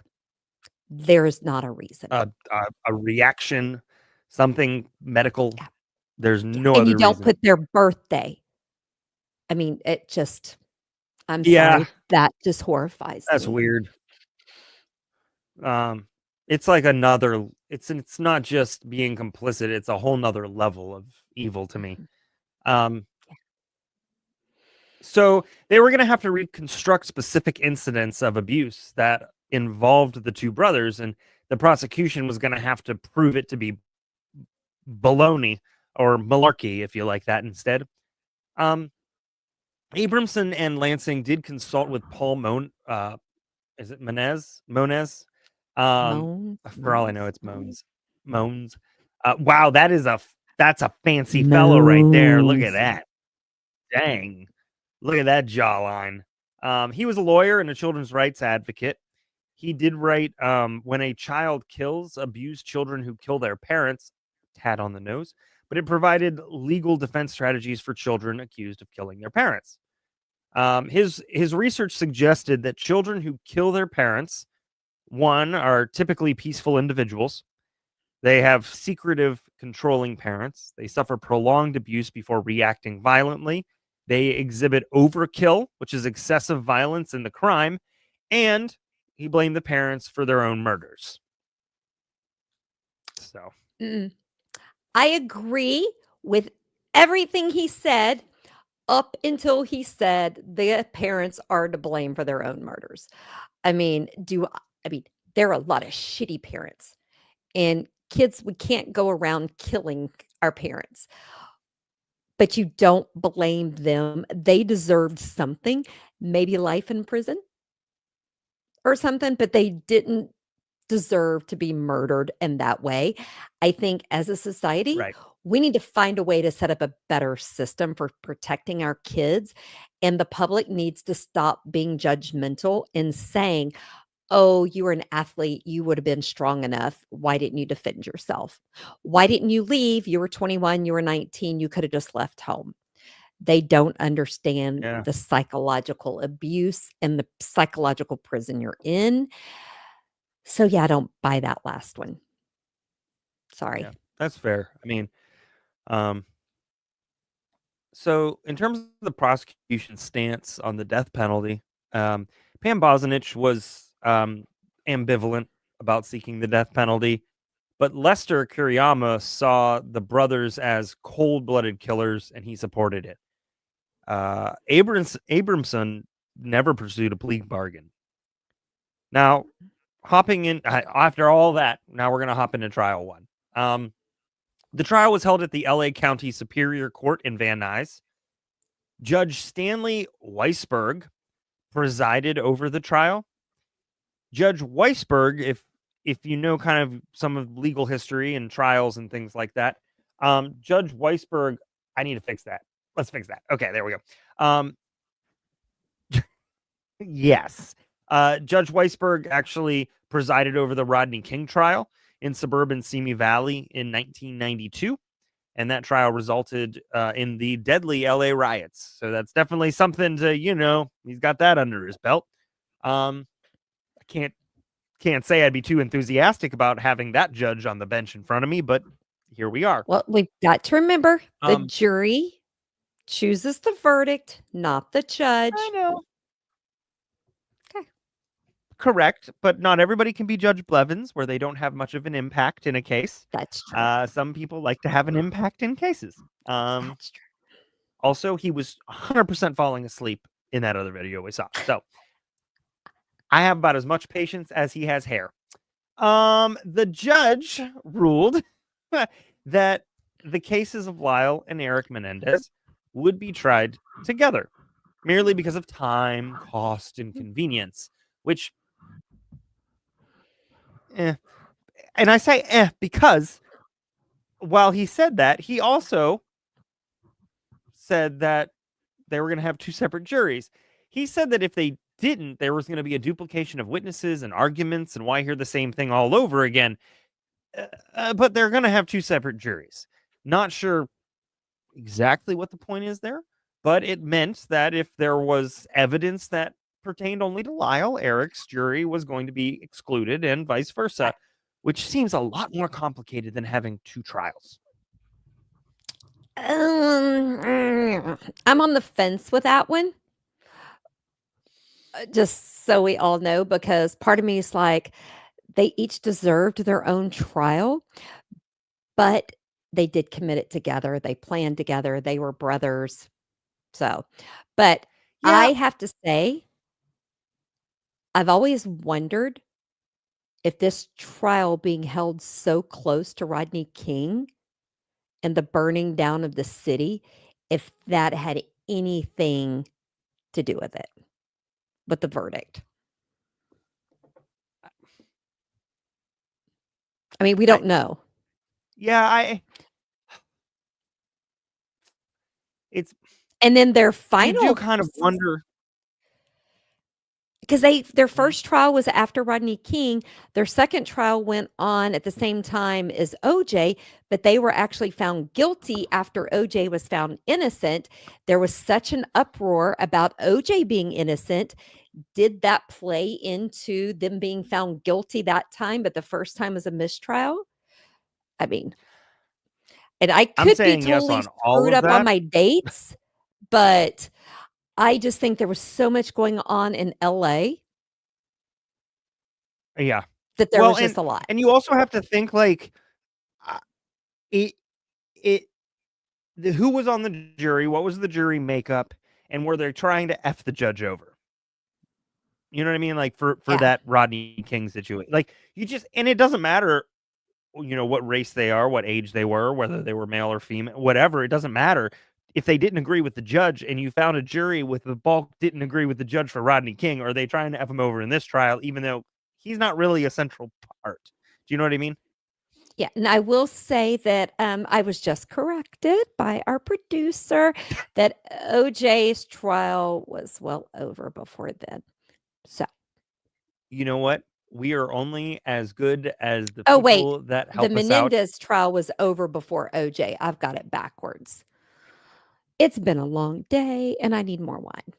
But I just think Rodney Yeah. King, everything going on in LA, just because OJ's trial hadn't happened yet, everybody in America was watching everything that went on with that. I just think there was so much stuff going on. Oh yeah, and for this first trial, Judge Weisberg actually allowed Court TV to televise the trial due to the high public interest, which is still available to watch on Court TV's website. So feel free. It is long, very long. The defense strategy, in terms of the defense strategy, the lawyers dressed Erik and Lyle in youthful attire. It's not helping me out any, really, to be honest with you. It's got to be that perfectly coiffed hair. Okay, Or those let's glasses. I'm not quite sure. shame the defense attorneys because look at Jodi Arias. She was dressed like a schoolmarm. Oh, Arias? Listen, half of Arias is actually like 90% of Arias's defense was directed by her. I know, but I'm just saying My you shirt does kinda always match, doesn't it? try to I think that is in defense attorney school 101. Make your defendants look sweet and innocent. Uh-oh, I just got in trouble by Captain for bringing up The Jodi. ire. You've drawn the ire. I'm sorry. Listen, it was a long time. It was another life ago. We spent a very long time on Jodi Arias. We did, but I learned gas math, and I am proud that I learned gas math. Gas went up 49 cents here in Austin in overnight, so I know gas math. That's about the only good thing we got out of that whole situation. All right, so they dressed them up to make them appear like children, not adults. They appeared less arrogant, more mature. Erik actually looked kind of unhealthy, a little pale, gaunt. Lyle continued to wear. Okay, so either this will surprise everybody or everybody already knows this. I think everybody already knows this, but Lyle continued to wear a hairpiece during the trial. Now, a hairpiece, you say? What's the story with that? I didn't know. You know, since so much has come out about the Menendez brothers, especially recently, it's very hard to find the true story of all of this stuff because they connect it with the movie. And so after Lyle and Kitty had a fight at one point, and Lyle ran off because Kitty actually ripped off the hairpiece he had on. This was a fight into that. Now, the hairpiece, just to give you an idea, required him to shave where the piece covered. It shaved his head, and they used a high-strength glue to put it on so that it did not come off. That makes sense. But there were multiple sources that pretty much called it a scalping. And so that's how much that hurt. Like, you really had to get there. And also, like, you think about it. You have to use a like- special glue for those Yes. people who don't know. Like people who lose their hair when they go through chemo treatments, you use a glue to put it on because it's so windy and humid. If somebody rips that off of you, it will pull that skin off. So don't Sorry, do I'm that. saying hi to Holly Berry. She's here. Oh, Yeah, Holly no, Berry. so yeah. So like this is the thing. This is what that tells me. That tells me one, that's what you have to do, but two, That is how badly they wanted to keep this a secret. Well, no, I'm going to just stop you there. It's not necessarily a secret. I think that if we stop and think about society, especially back then and still today, you do business and talk to people who look a certain way. Bald Sure. heads were not in style back then. Now we see a beautiful bald head and we think it's pretty. But back then, I'm not as much. Okay. I can't imagine Jose wanting his 21-year-old son running around bald. Well, here's the thing. He was 19 he was 21, 19, that general vicinity of age. And I totally agree with you, right? There is a certain look that you need to have or you need to put forward at that time.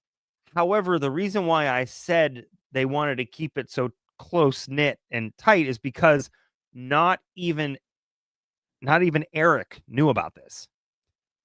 And so afterwards, Erik found him and said, "I'm sad we're not a family. I never knew about your hair. We have so many secrets."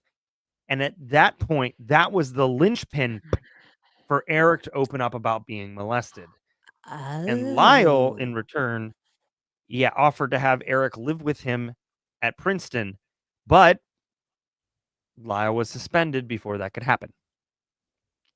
So So that was the there's catalyst a that just kinda broke down some barrier walls for them.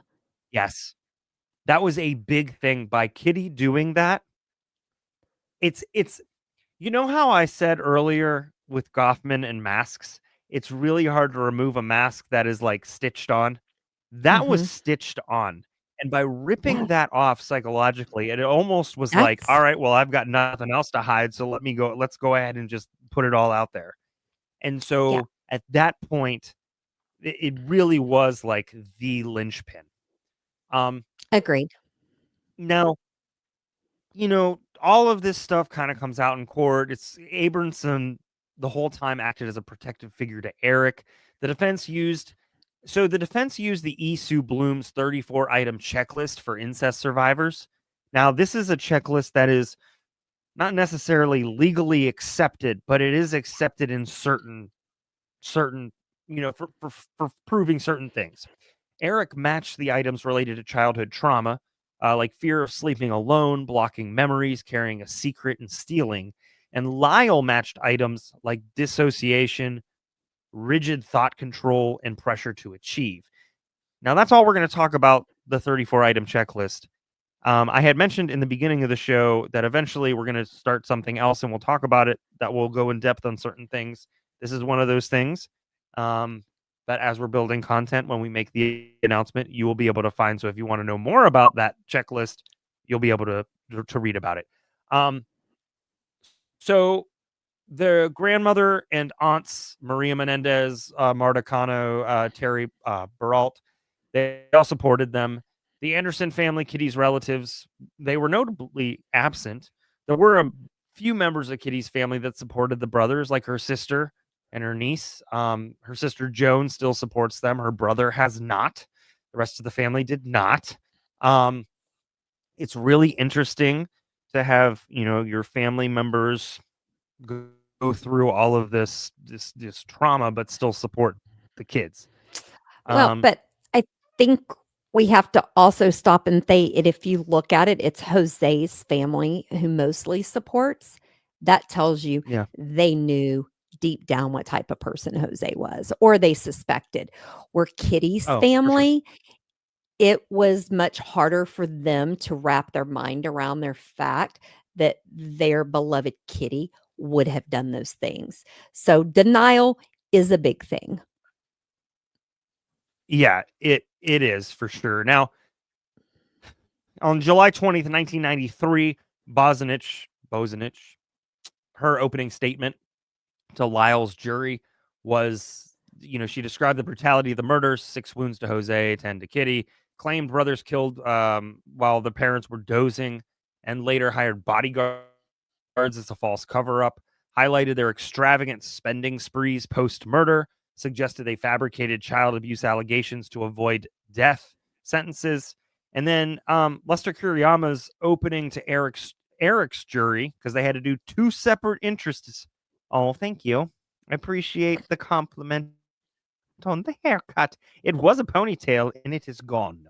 But Lester Kuriyama's opening to Erik's jury claimed Erik wanted to, quote, execute his parents and not get caught, brought up Erik's confession to his psychiatrist, suggested financial motives, Jose's control over them, inheritance concerns. So that was all prosecution. The defense, Jill Lansing, she admitted that the brothers killed their parents, but focused on why. She claimed it was, she looks a lot like Elaine from the Johnny Depp. It's something about the haircut. What is with the haircut in defense? It was Adam Montgomery too, right? His defense attorney also had that. And then also the the attorney for Amber Heard also had that haircut. They look exactly the same. I didn't realize it until just this moment. Okay, anyways, Jill Lansing admitted the brothers killed their parents, but focused on why. Claimed it was out of fear, not greed. They described the parents as... I'm sorry, that's funny. Decepticon bangs. That wins. That won the internet tonight. Okay. All right. So she described the parents as brutal, manipulative, and sexually abusive. They built toward a defense that the murders were to protect themselves after a lifetime of abuse. Now, the key catalyst was Erik's revelation to Lyle that José had abused him for 12 years. Lyle confronted José, who said he, quote, would do whatever he wanted to his son. Brothers believed their parents planned to kill them. So, no parent, as a mom, I still do not have the right to do whatever I want to my sons. Just going to say that, especially not when they are freaking legal adults. That right there tells you what kind of man he was. He saw these children as possessions. Yeah, there's a social construct, and I think we've all heard of it, that is called machismo. You know what I'm talking about when I say that. But it's like values, attitudes, behaviors. It all, it deals with like being that provider of the family, but there's also negative aspects, which are aggression and sexism and sexual prowess. And there's that whole thing. And it does come in certain cultures. And I believe, I could be wrong, and people are more than welcome to correct me if I am wrong, but I believe that him being Cuban, I think machismo does come into it. I think also the time period too. So I'm probably talking out my butt, but hey. It smells all right. heavenly. So the prosecution... What? I said it smells heavenly. Oh, thank you. Poopery. It's helpful. Prosecution focused on the 911 call recording Lyle's staged distress, the testimonies from bodyguards, store clerks, and computer experts. That's true. Terry's hair is fab. It always is. It's always. I'm just trying to keep up with her the whole time. That's what I'm doing. There was the boat captain's testimony from their fishing trip. The brothers huddled together on the fishing trip before the murders. They were acting strangely. Then you had Les Zeller's observation, which were that the brothers returned to the crime scene at 5:30 a.m. to get tennis rackets. Lyle and Erik's inconsistencies, for instance, claiming fear but actively participating in lavish spending. So they were really hitting the... They really went along with what the media was pushing, to be honest with you. Exactly. It was almost like they could be like the court of public opinion, which we all know is powerful. But like, if we can get that on our side, it's good. Dr. Ozell, the therapist, he is a man who looked like he walked straight out of a 1980s Radio Shack catalog. He's seen here either explaining why VHS is actually going to make a comeback, or he's your mom's friend who insists on fixing your computer but somehow makes it worse and now the mouse buttons stick. That's Okay. who that guy is. Do you want to know how many people are watching us that are going, what is Radio Shack? You know what? The people who count know what I'm talking about. No, everybody counts. Everybody counts. Listen, I get oh my gosh, I Angie get the stats is just right. like you do. He's very He does look Dahmer-esque. He looks. He is. But yeah, just so you know, He a is. lot of people do not know what Radio Shack is. But I get the demographics just like you do. I know what our demographics are, and the majority of our listeners definitely know what Radio Shack is. For sure. I barely know what Radio Shack is. You know what Radio Shack is, right? Barely. Oh, God. I know what Contempo is. Have I got a guy to tell you about Radio Shack? He is right there. He can tell you all about Radio Shack. I promise. Okay, well, I'm glad he can tell me something. Anyways, I like how we focus on Radio Shack and not on the fact that he made your mouse computer button sticky. Yeah, Erik confessed because he now does sex training for women. So no, I don't like that he worries about your mouse button sticking. Okay, fair. Erik confessed because José was controlling, belittling, and impossible to please. Kitty was killed because she couldn't. This one was quite a stretch, but per the brothers, Kitty was killed because she couldn't emotionally survive without José. Now, if we're talking, if Kitty also, and we didn't talk about this, and I could, again, please feel free to digitally slap me, but if Kitty was under some level of abuse, it would communicate, she would communicate, or her nonverbals, her actions would communicate that she couldn't survive without José because that's what José wanted out of her. And so whether that was true or not, that's how they, is that wrong? I mean, if they don't know what's actually going on. Yeah, I'm not buying that story. No? Yeah. That's fair. That's fair. I'm making things up as I go. But considering she took pictures of them and that came out later, I think it's probably harder, and this is just me speculating, to admit that your mom did that to you and not just your dad, because your mom is, I'm a boy mom. Oh, that's totally okay. That's different. what you're saying. Okay. That's what I'm saying. You weren't buying what they were saying. Yes. Not buying what they were saying. Okay. So the defense attacked his credibility and said that they accused him of unethical relationships with patients. They talked about that he was facing the California Board of Psychology complaints. And y'all need to know that eventually I'm going to record a screen so you can see the notes that get thrown into the script as we're going through. This is behind the curtain. And I just want to let you know that I've been informed. It has come to my attention. I just got news that the defense attacked his credibility also because he's a fuckface. Now the defense. Hey, we've got to love the comments on the back end. I mean, come on. We're not the only ones drinking. It is. And look at Amy saying it's not me. Look at this, Amy. It ain't me. Not me. The comments on the back end are like an acceptable tramp stamp. In this case, you're welcome. Everybody, you're welcome. I don't have one. But this I have something that it just hit me.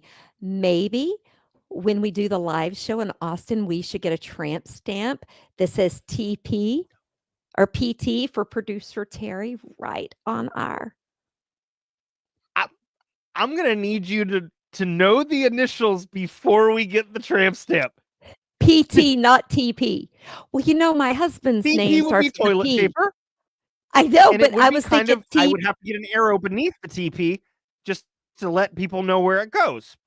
So we could do PT, and then I'll never forget. Because I am perfectly fine with us getting together and getting tattoos, even matching ones. I would love that 100%. I don't think it's going to be PT. I apologize, producer Tara. It's not because you don't mean a lot of things, but I don't feel like I should take off a shirt and people go, I need TP for my bunghole. Okay, I just don't think If we're That's going the to do thing. a tramp stamp, we're not lifting our shirt, honey. You're pulling your pants down. Remember, we are thinking about doing a drag show too. So I don't know what's going to be showing. It sure ain't going to be a tramp stamp. That's for damn sure.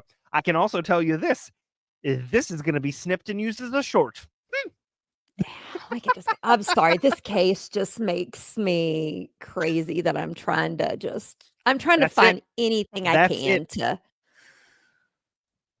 No. This is what we're going to do. It's going to be Skibbity Terra ST. And when people ask me why, I'm going to say because I like the Saints. ST. I like the Saints. I like streets. Why do you Whatever. like the Saints? No, Saints is in like Saint Christopher and Saint the Oh, not the New not the football Orleans team. Saints. Okay. No. Sorry. No. Get a roof that stays. All right. So 50 witnesses testified over 3 months, including Lyle and Erik taking the stand. That's a long time. That's like a Jodi Arias long time. Okay. the focused on history of abuse for the defense, imminent danger defense. Key testimonies include Ann Tyler, a psychologist who diagnosed learned helplessness. John Conti. She looks like one of the puppets from Mr. Rogers' Neighborhood. John Conti was a psychologist who found Lyle's emotional reactions consistent with abuse victims. I find his beard poorly trimmed. And then Dr. Carrie English, who was a medical expert, who found a 1977 throat injury, which we talked about earlier in Erik's medical records, which was possibly from oral sex.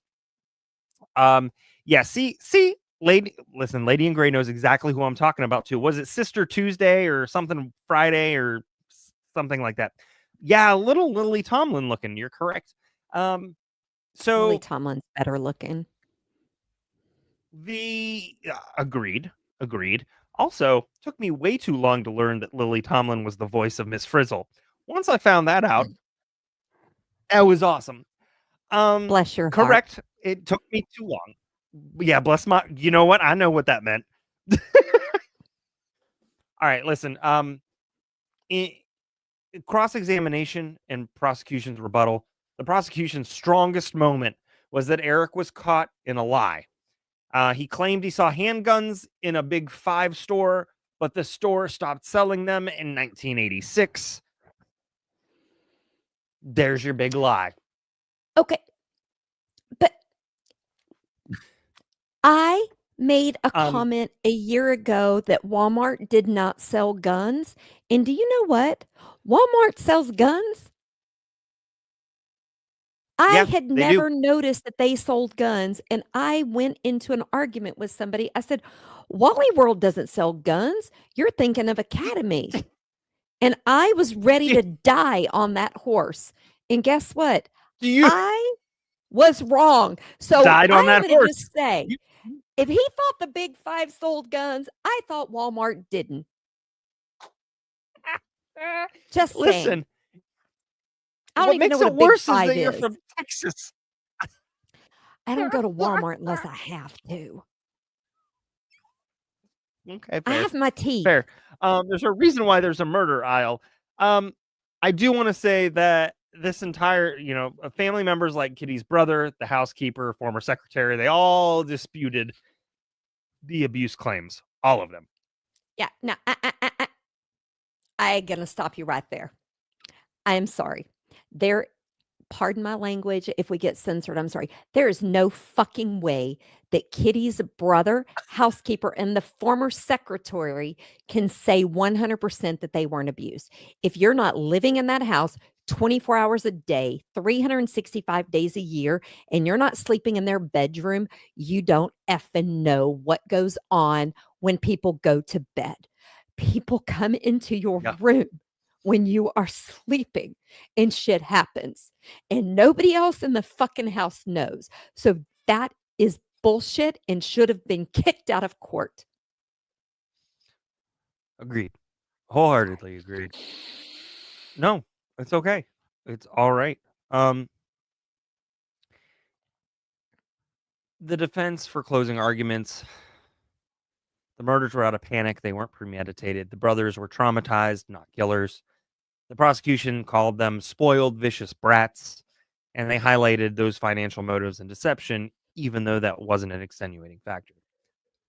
Well, on January 1994, both juries deadlocked after weeks of deliberation. And only 3 jurors on Lyle's jury voted for first-degree murder. They ended up being, the mistrial was declared, and Garcetti, the district attorney, announced a retrial that would happen. Now, the thing about this trial, the case was never about guilt. They admitted to the killings. That's honestly, that was probably one of the better decisions that they made. Like, we did this. The prosecution failed to counter the abuse narrative effectively. It's kind of hard to counter something like that when your counter is no. It's like the legal equivalent of your mom. It doesn't work. And then the mistrial was seen as a failure of the justice system by some people.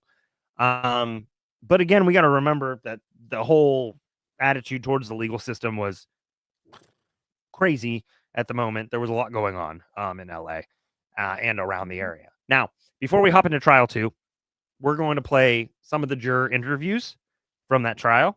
It's a little bit, it's longer, but I think you'll get a lot from it. And so go ahead and take a look at this.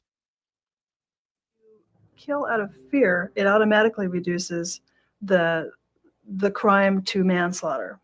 If you think that they had malice aforethought and had premeditated the killings, then it's first-degree murder. They always had money. So when they go, buy things, they're going to spend more money than you or I. And I think there was a lot of resentment in the room towards a couple of rich kids, that they perceived them as being spoiled, not as abused. He was a weasel. He weaseled out of questions left and right. And I figured someone who couldn't give a straight answer about what his notes said or what his motives were or what actually had happened, it made me suspect him. The defense had like 5 expert witnesses and gave us what amounted to a seminar on the psychology of abuse. And the prosecution didn't have one contradictory expert witness. One of the most popular notions is that the women on Erik's jury were more sympathetic and more gullible and less interested in justice than the men were.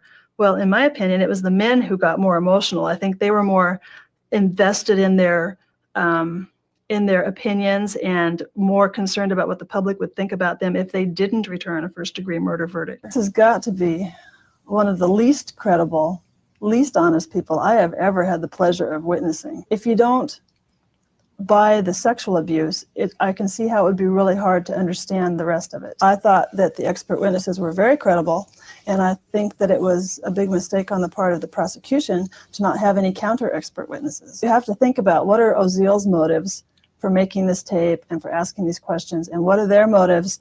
What are they still trying to hide? How much of this can you take at face value? Abuse helps explain how they might have reached the conclusion that their lives were in danger. But it wasn't just, we'd been abused all our lives, our parents deserved it. So much evidence of this oppressive childhood that they had that it was hard to ignore, especially when the family members testified. Family members were testifying against José and Kitty. They were not testifying against Erik and Lyle.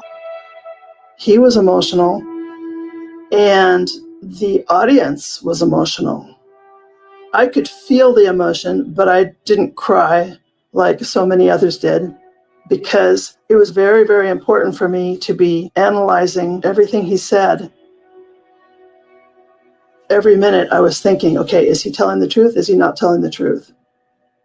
But he was so convincing that I figured he's either telling the truth or he's the best actor I've ever seen in my life. At the end of each trial day, the judge admonished the jurors to avoid news of the trial. It was almost impossible. And one of my clues that the media was prosecution biased is that whenever I did talk to friends, even if we didn't talk specifically about the trial, they sometimes couldn't help themselves by asking me, did you hang him yet? In Erik's testimony, when it came time to talk about the abuse, he was so reluctant to say the words out loud. It was a horrible moment. And in the jury box, the man I was sitting next to wrote in his notebook, alleges father abused him, period. And then he closed his notebook, put it down on the ground, and crossed his arms.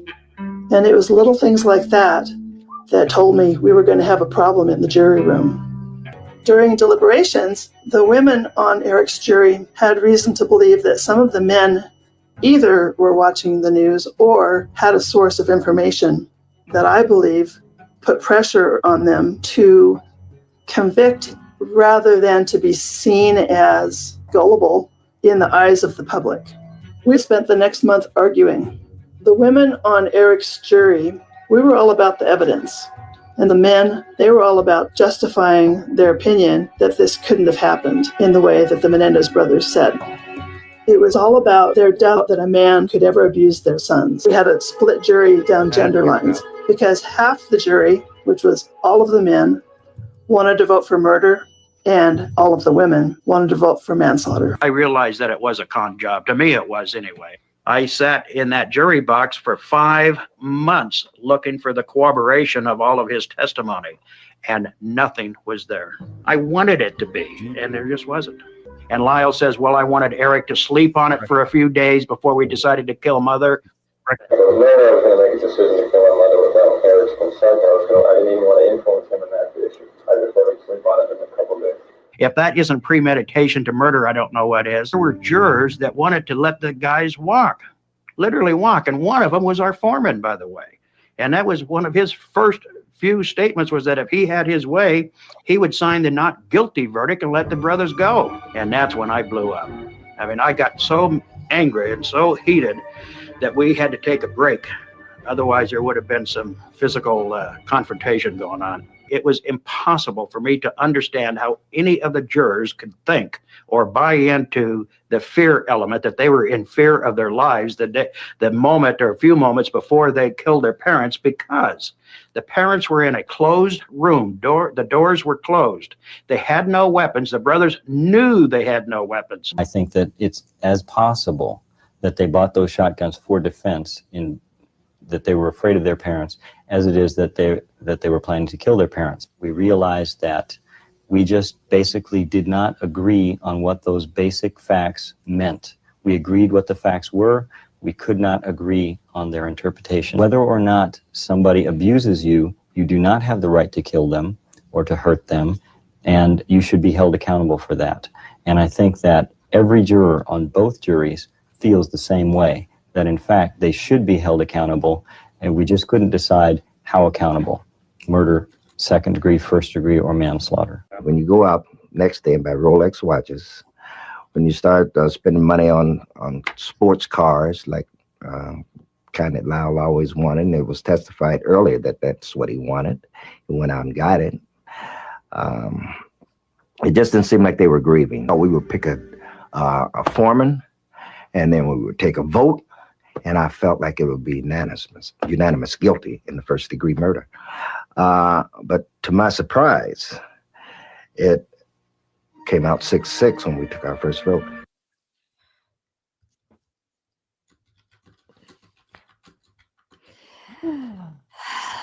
I mean, I don't appreciate you saying that the nerd looked like me. Although you didn't really say that. I'm projecting. I just want to say there are so many things I find problematic with that jury. Is they absolutely were watching news they weren't supposed to, and I think it was the time. I don't think normal men could wrap their heads around the fact that a father would do that to their own kids. Yeah, I think. And I think that your first thought is, oh my God, they would never. And that's like, I used to tell people as a mom, I learned the hard way. Don't ever say my kid would never, because guess what? Your kid's going to be the first one to do it. So I think that, so I don't want to shame them, because I think that's just the way it was back then. But damn. Yeah, I will say this. I'll say this. The observation, the line, the fact that it was split down gender, identified gender roles or whatever. That's from the Not Surprised files.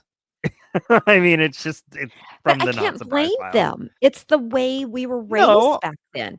Just like if a girl got pregnant in high school, it was her fault for enticing the football player or the boy. He had no accountability in it if she wouldn't, enticed him. So it was just the same thing. That's 2 weeks in a row you made me spit out my drink in surprise. Yeah. Yeah, that Ye- whole like you shouldn't have dressed so provocatively, etc. Or men should be held to a higher standard. I think we should My bad for all thinking that. I think we should all be held to a higher standard. And I think we need to stop and think and question the norm thinking. Just because that's the way we've always done it, that's the way we were raised, you should still question it. Because guess what? Absolutely. Maybe there's one anomaly. Oh, Like absolutely. maybe Tara's a bunny Absolutely. instead of a llama. Blasphemy. You're fired. It could be. Could be. So let's get to trial 2 because trial 2 is a shit show. I'm going to just say it. It is a shit show. I don't know if I get so much into the sensationalism and the shit show, but I do get into exactly what happened. We're gonna be To which factual. I do want to say that I've moved on from wine to fake apples, fake hard cider Bellini. That's where I've gone. I've already finished What this is bottle, that? so we're moving on. All right. You drank a whole I don't bottle know. of wine and I'm only on glass 2? Damn, I'm raising Listen, you I'm right. fully embodying Oh, the meaning of TCWT. I am glad it's only taken you how many years to get here? But okay, you're here. It's okay. Some men are a little bit You know slower what? than others. But you finally get there. As the kids say, started from the bottom, now I'm here. Nobody says that. Nobody says that. No one person says that. All right, so listen. Okay, let's go to Comparing trial the two 2. trials, because we had the mistrial. The first trial, there were 101 witnesses. It was televised. It was a high media spectacle. The retrial, there were 64 witnesses. It was more traditional and a serious murder trial than the spectacle. The prosecution and the defense team, a little bit different. We had David Kahn, who was the veteran assistant district attorney. Also, he looks like Dwight Schrute.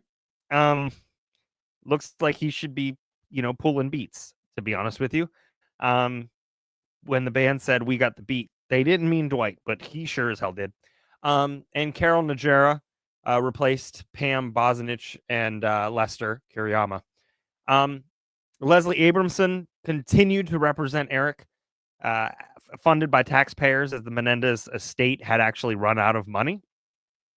Barry Levin assisted Abramson. And then, which Barry Levin looks like Barry Now- Bostwick. So, quick question. Did the Menendez thing run out of money or did the family stop paying it because they were being charged? I don't know. That just hit me. I'm like, there's no way they ran out of money. From what I found, it was the estate ran out of money. They just, I mean, or the estate said, you ain't getting no more money. Producer Tara saying that is the case. Okay, that's what I would think. Because, I mean, you Yes. can't use your family's money if you kill the family. Like, if I kill Double H, I can't use his money to do my defense. I mean, you can. You just got to be good at it. I've seen I would money never used for do that. weirder things. I would never kill him.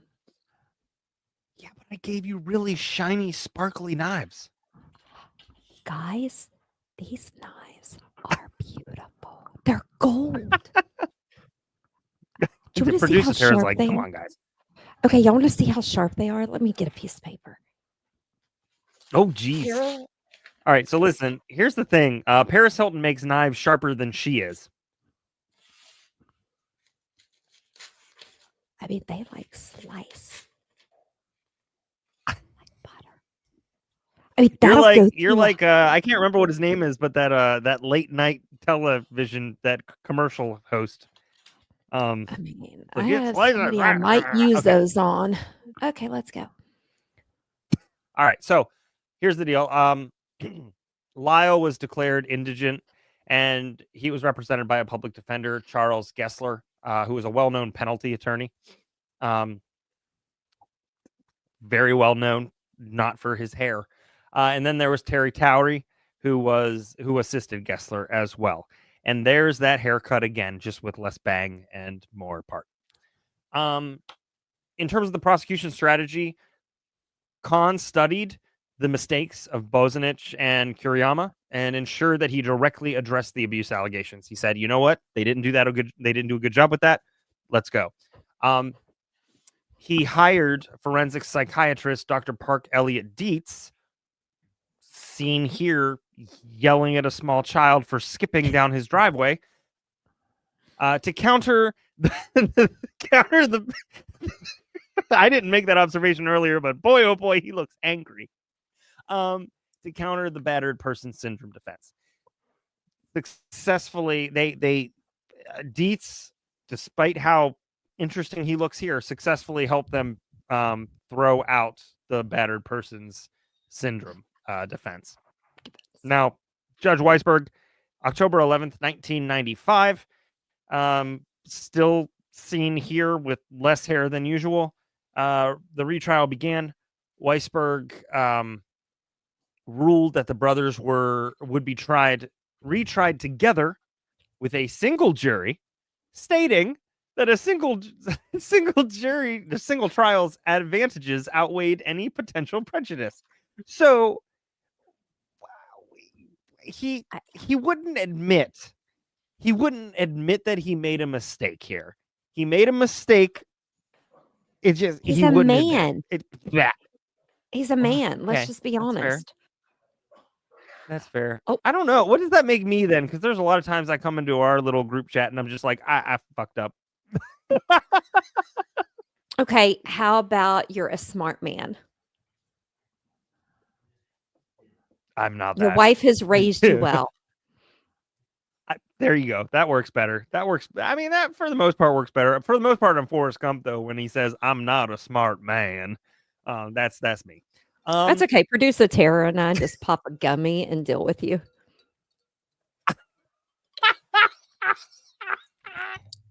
It's not the first time somebody said they needed to do a substance in order to deal with me. All right, so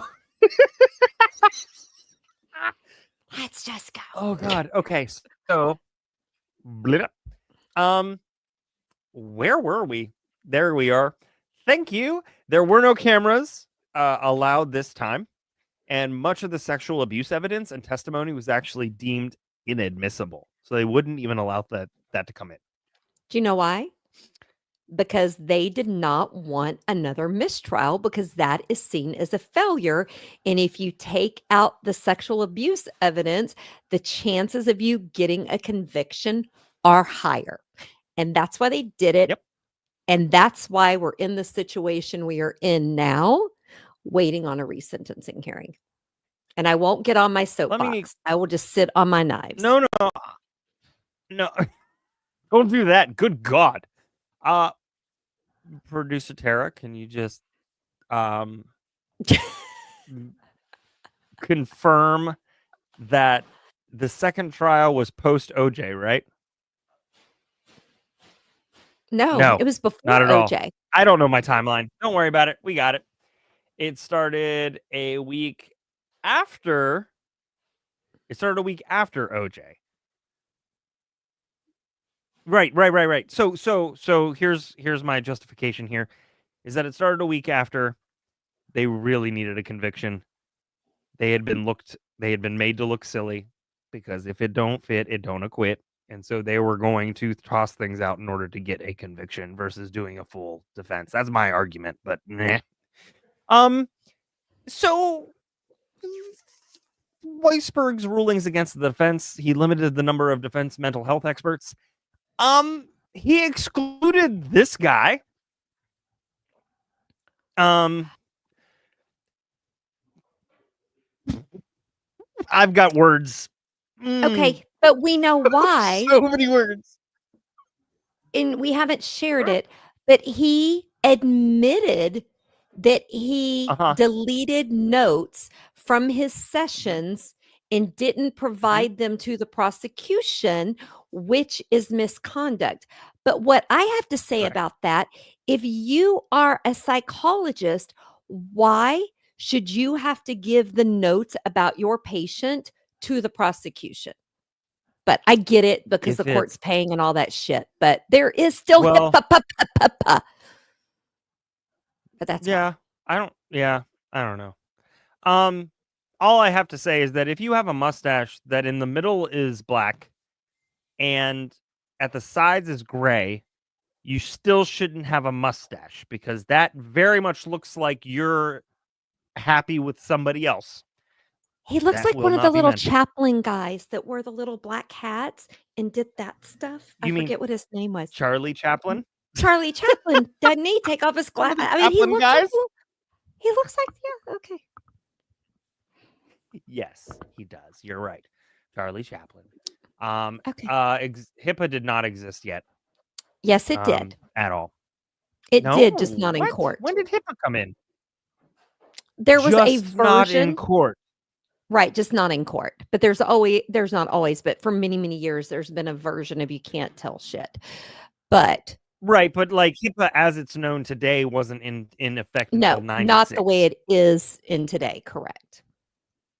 Right. All right, so basically he did allow for the heat of passion defense for Jose's killing, but not for Kitty's.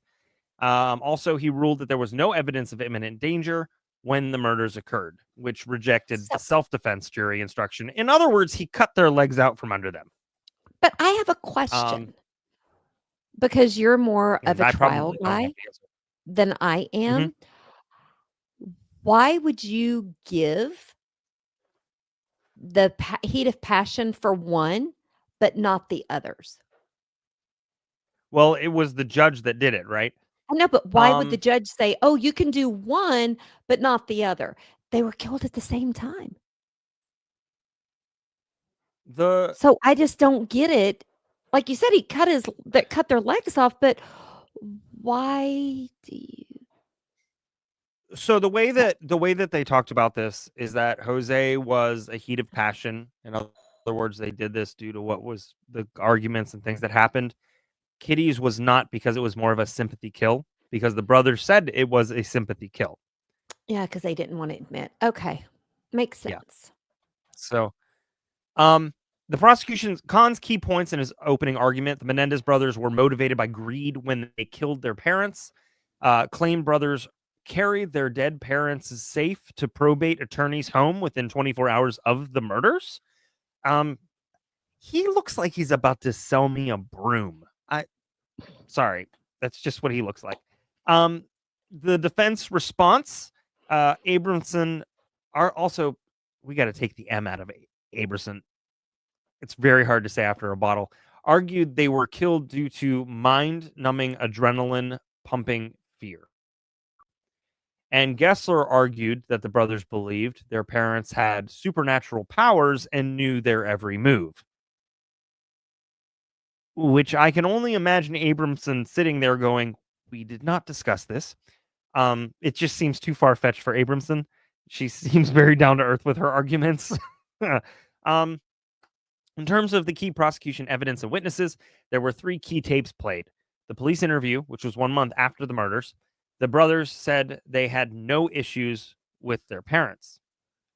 So, well, as an avid Olivia Benson lover and fangirl, I know that victims often do not tell the truth the first 1 or 2 times they're talking with police. So, they're ashamed, they're traumatized, and they think no one believed them or say, why didn't you leave? So we just all need to listen to Olivia Benson. Yeah. So, well, Dr. Oziel didn't come back to testify. They did play the confession tapes admitting to the killings, so we didn't have to see Radio Shack Man. We just had to listen to his bad choices. Then there was Lyle's 911 call. Khan highlighted that their web of lies to avoid. Khan highlighted their quote web of lies to avoid suspicion. And our producer's giving us a note that it was bullshit. He should have had to testify. That he recorded it to make it authentic. You're correct. He should have. They should have authenticated that, and they did not. And yeah, that's not good. So you had the coroner's findings and the new crime scene reconstruction. So Dr. Erwin Golden, who was what? I'm sitting here talking on mute, and I'm like, oh my God, he is ignoring me again. So didn't the fact that that wasn't authenticated, wasn't that listed in their appeal later on? Because just like you can't have hearsay witnesses, if you cannot question that witness, you can't play their tape. So I think it was. We don't have to look it up. Yeah, but I think it was. But we'll find out when they eventually go for the resentencing trial.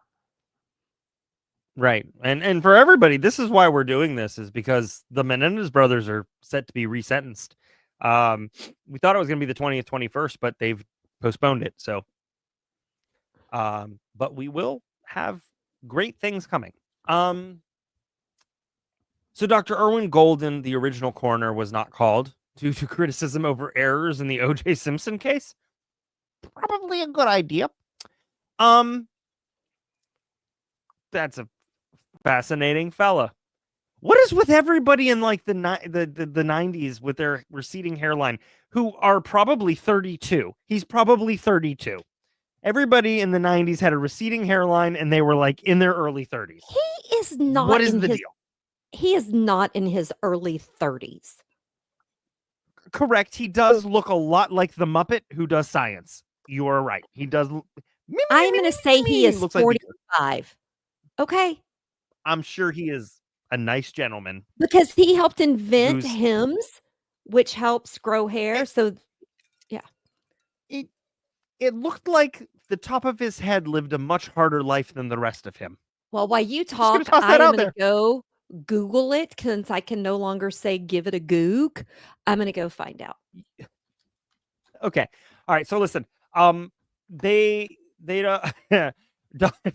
Roger McCarthy, I almost said that word for word. Dr. Roger McCarthy reconstructed the murders to prove premeditation. He used a computer-generated recreation of the shooting. It was probably gray men. He concluded that José and Kitty were executed in a deliberate manner. Now, the private pathologist, Robert Lawrence, testified and said he demonstrated that shooting angles, he used mannequins. And he argued that José was shot after death to make the killings look like a mafia hit.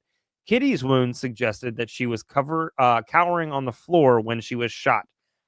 I'm not sure that actually argues mafia hit, because I feel like the mafia would be way more proud of a one shot and out versus the whole, like, unless they were trying to send a message. I don't know. Agreed.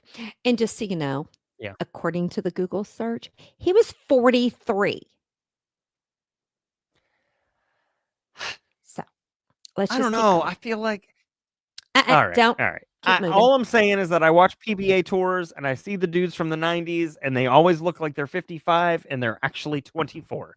It's weird. Incorrect. The mafia would not use shotguns. They are much too loud. There's much too much that could go wrong. All right. So the defense's response to the reconstruction, the defense called multiple experts to refute McCarthy's findings. They would testify that McCarthy's reconstruction was not scientific and that Kitty and José were standing up when shot. Truly, that reconstruction looks like a freshman in high school's 3D Studio Max try. That Picasso would go, it's a bit much. I don't know. Okay. Those reenactments I'm not a fan of them because we all know that you can manipulate them and that I'm sorry, that doesn't even look like a person. That looks like a Oh, Play-Doh no. doll. I mean, two That observations. should I know not this is have the been 90s, loud. and I know correct. I know Reconstruction is very different than it was today. However, I will say the staircase recreation was just like this. It was just as silly looking. No It joke. just looks like a crash test And if you dummy. haven't seen the staircase, watch it. Also, that that image implicates or implies that Kitty was right next to Jose during this time, but wasn't Kitty on the other couch, like in front of the other Yeah. couch? So she was found on the floor because she got up and tried to flee, but they were sitting next to each other when she was shot, but then she fell on the floor Okay. after. Yeah. Are we basing that off of the recreation, or do we know that for a fact? No, that's from the actual crime scene photos that you can find on the dark web. Which I don't have access to. 1995 graphics. So yeah, there were multiple people to refute, and yes, those videos can be edited and messed up and made to look like anybody. But here's the thing: in the 90s, if you could do something like that, whether it was fixed or not, it looked impressive, and they were like, "Yes, It was please." impressive. Yeah, I've had enough of looking at the lamp from Pixar. Let's watch this. All right. So Erik's testimony.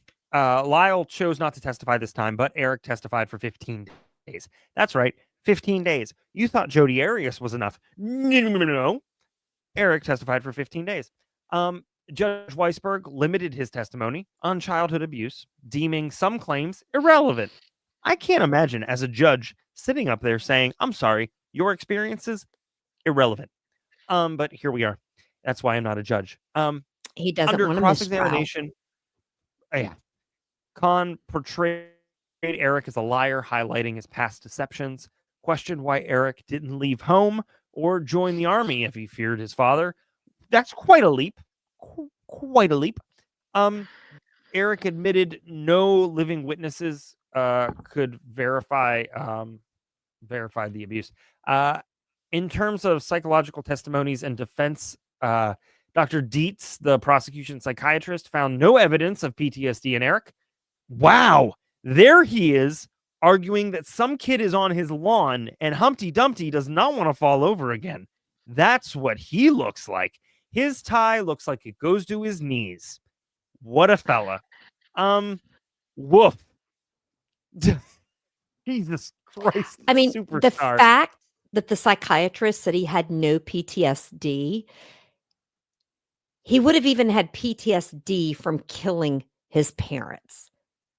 So this guy was paid very well to say what the prosecution wanted. Yes. 100%. 100%. And even My if 2 he cents. argued, no, you're right. And I think honestly, even if somebody would have said PTSD for sure, he looks like a guest on Sprockets. Jesus. I don't know. It's just So he diagnosed Erik with generalized anxiety disorder instead. He said he doesn't have PTSD. He has general anxiety disorder. There is nothing general about that. Also, you're an asshat. Argued Erik's weapon purchases showed assertiveness, not helplessness. No, it looks like a last-ditch effort to get out of something. Sir! It makes me angry. Dr. John Wilson, the defense psychologist, diagnosed Erik with PTSD, which we agree with. There was a major shift in Lyle's defense. Gessler abandoned the self-defense argument while it was thrown out, used in the first trial. Instead, he argued that Lyle acted in a, quote, heat of passion. The change was due to new evidence of Lyle coaching witnesses, which... Dun, dun, dun. I mean, not saying it was right because it's absolutely wrong, just like you shouldn't coach a candidate for an interview and that's a big thing in the HR and the recruiting world. But in their case, sorry, y'all, I cut my finger. What young adult isn't going to do anything they possibly can to save their life? That is natural human response. I'm not saying it's right, but I don't think we can say, oh, you shouldn't have done that, because guess what? He was probably scared shitless and willing to try anything. And the judges said, you can't say you were abused. You can't speak your truth because we don't believe you. So if they don't believe that, shouldn't you do something?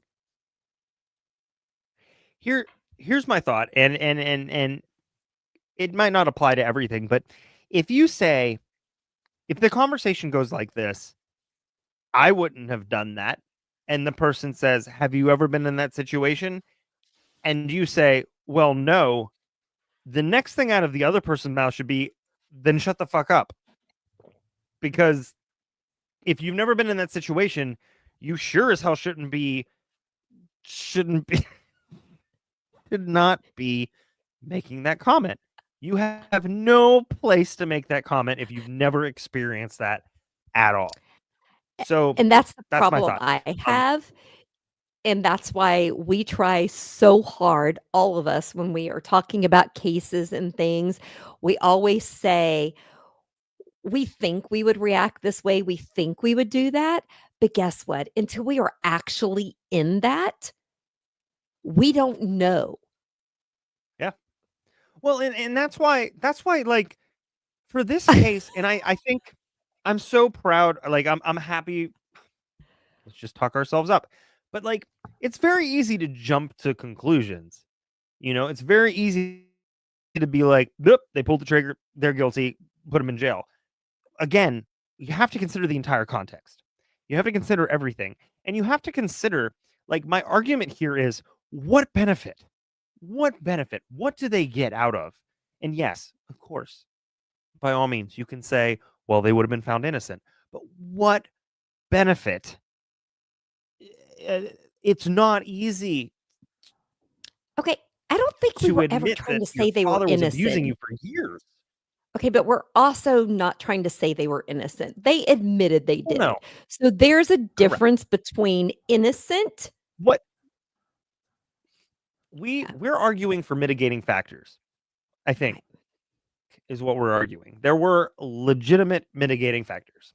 All right, so to finish this up, to wrap this up, this second trial, the prosecution in closing arguments ridiculed the abuse claims as a fabricated excuse, which makes you kind of a dick. Urged jury to convict on first-degree murder, not manslaughter. Now, the defense, Abramson, accused Kahn of using fraudulent witnesses for political gain. Interesting.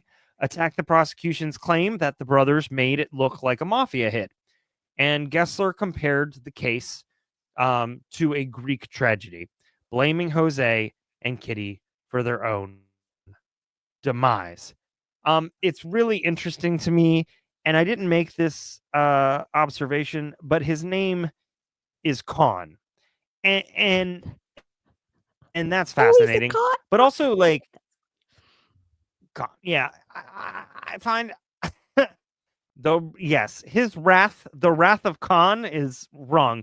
I've got three people at the same time in the background. I'm just trying not to suck my finger on the camera anymore so that I don't get in trouble. Listen, because this is not my OnlyFans page. For our members. I know this is not my OnlyFans page. We can talk about that later. Here's the thing, like, accusing Kahn of using fraudulent witnesses for political gain is quite the leap. As true as that probably was, I don't think the jury would like to hear that, to be honest with you. It's almost a personal attack. The jury's like, I'm over it. Anyways, yeah. All right, Kahn's final statement. Kahn accused the brothers of blaming the victims and creating an elaborate abuse excuse, and asserted that they told countless lies to justify their crimes. It's just so much. So I'm going to go ahead. I've been talking long enough. I am going to let you go ahead and get into conviction and sentencing. Well, I am going to agree with Shaka Khan one thing, or Khan, sorry, not Shaka Khan, but they did tell countless lies. I don't think they were to justify the crimes. They were trying to explain. I think there's a difference, but that's my 2 cents. But we're going to get Yes. into it. No, you're right. The- There's a difference. There is a distinct difference. Not everybody agrees with me, but first trial, both juries for Erik and Lyle were deadlock. And as we know, the first trial ended in a mistrial. The second trial, both Lyle and Erik were found guilty of first-degree murder and conspiracy to commit murder in March of 1996. Now, the sentencing portion took 3 weeks. Okay. And the defense called 18 witnesses to testify on behalf of the brothers. Now, since the sentencing phase is different from the trial, other evidence is allowed to be used, such as the age of the brothers, their emotional distress, the stuff that happened to them, the trauma in their life. So basically, then they were able to kind of somewhat get that into evidence and to get some sympathy from the jury for what happened to the brothers. Okay. Now,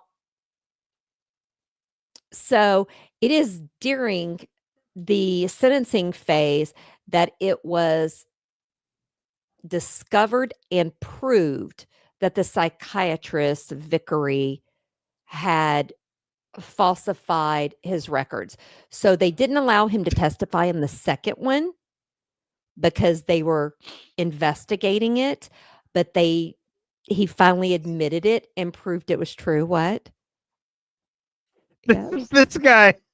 This guy looks like he not only falsified that, but that he falsifies his Tinder and his Bumble and possibly a couple other accounts as well. This fella, I cannot decide where I want to start with this guy. I just can't. You know what we mentioned earlier? Bird Bones. This is the dude. This is Bird Bones. I am calling him Bird Bones from here on out. That's his nickname. He receives the Bird Bones. Okay. I feel like I could, and Bird he would just fly Bones. across the room into the jury.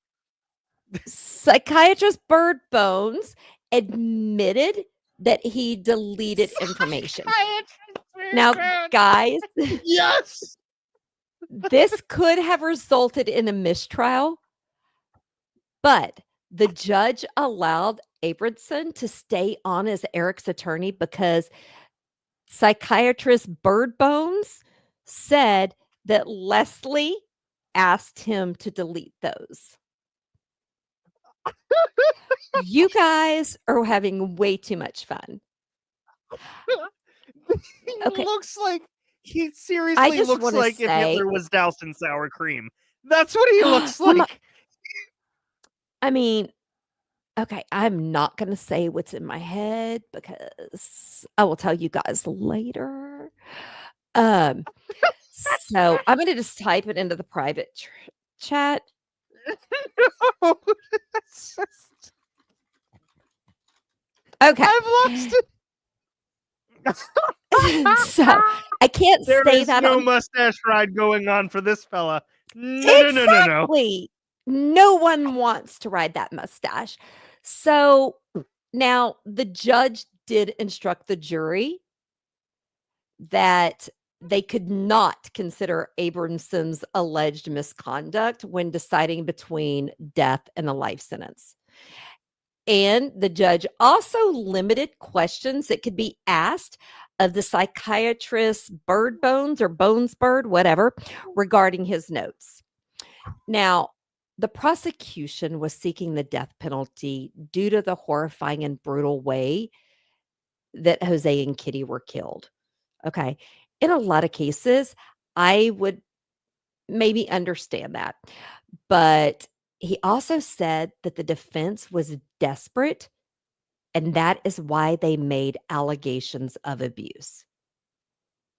Okay. The defense was seeking life in prison. Yes. Yeah. Do you I'm need sorry. a I'm box wearing my fort sunglasses or a because box I'm just fart? in mourning for all the people we just killed. Does that say box fart or fort? Fort, box fort. Okay, good. It's old school reference. God, it's sad that it's Okay. old school at this point. But Lyle and Erik were sentenced to life in prison without the possibility of parole. Now, we do have a quick juror speaking out after this audio. I wish Lyle would have testified. He sat there throughout the trial, very unemotional, just very stoic. And you never quite could get a clue as to what he was all about. The whole thing with the fear, I just couldn't buy, complete as it was, the whole story. I think they did fear their parents because their parents were so controlling. I believe that, but I don't believe that they feared that their parents were going to kill them at the time they killed their parents. We did think there was psychological abuse to some extent. Sexual abuse, I don't think we will ever know if that's true or not. Age, being fairly young, their prior criminal record being that they didn't have violence, and that they had been very cooperative in school and with their coaches. These kind of things told us that these were not lives just to be thrown into a grave.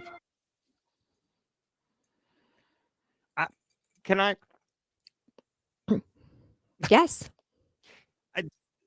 The ozone called and it wants its hole back because the amount of hairspray that is in that woman's hair is ungodly. Okay. You just insulted me because I believe every woman back in that time we used an entire can of Aquanet to go anywhere. So you can just kiss my grits. The answer, no, the brand is Aqua. Oh, no, you didn't. That is what the brand is called. And then Aquanet. Oh, yes, I did. And I had most fabulous hair back then. So it's okay. Listen, you can have fabulous hair. That's fine. Yeah, I just have so many problems with the second trial. So you said that they were sentenced to life in prison without the possibility of parole. I think my concerns with all of this, especially the second trial, is that they expected the jurors to not have heard about this for the past umpteenth number of years. And I just can't even come close to believing that. And actually considering that even with the totality of the evidence given in the first case versus what they didn't hear in the second trial, I guess we should kind of be okay with them for making the decision they did or proud of them. I don't know. I mean, I'm about as conflicted as a vegetarian at a BBQ joint that also has a really good mac and cheese. That felt really forced. I should rethink my lines that I write. But here we are.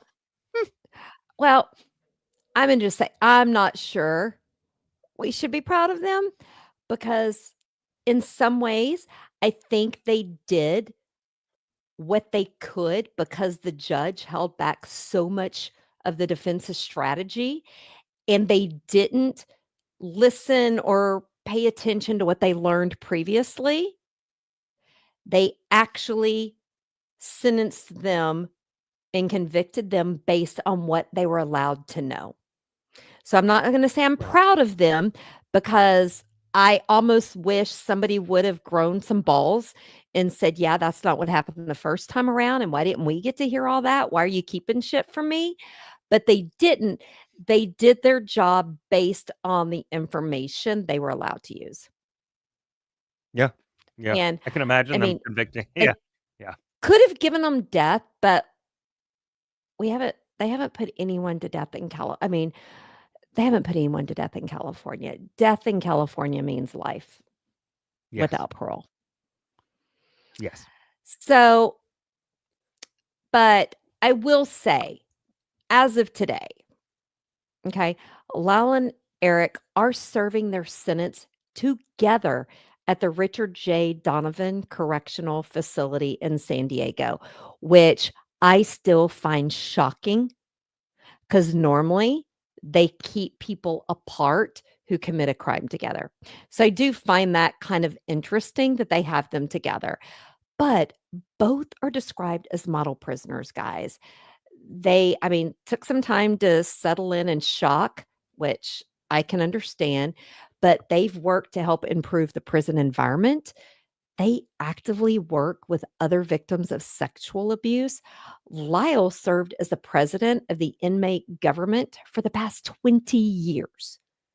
So a lot of people go to prison if they're life without parole, they just give up. They become thuggish. They do drugs. I mean, they don't conform well. We've got to say these two seem to have done a decent job of maybe growing up and becoming good people, you know? Now, Lyle, yeah. No, I was just saying, like, for a lot of people, they're like, yeah, some of criminals just need some structure, and it's something that's what they need, and they do well in prison because of that. And honestly, I think that their life was such hell that this has actually allowed them to grow because they've had time to grow. They've had time to reach out, which is really, honestly, I think that communicates more than anything that this is what has allowed them to reach out. They've had more of an opportunity. So, And my understanding, and I could be wrong, but my understanding from thinking about psychology, they probably felt safe and they weren't worried about their predator coming in every night in for jail the first time. for the first time. So it kind of was like that. So Lyle married Rebecca in 2003. Now the couple has split up but remained very close. Rebecca still runs Lyle's Facebook page.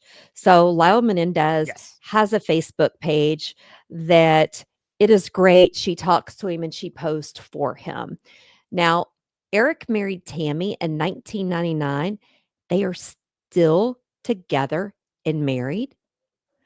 And reading stories from her, she said everything about the marriage is great. She has a child, and before him, her child calls him Earth Dad, which I find because his dad's up in heaven. His dad had died or whatever. So he calls Erik his Earth Dad.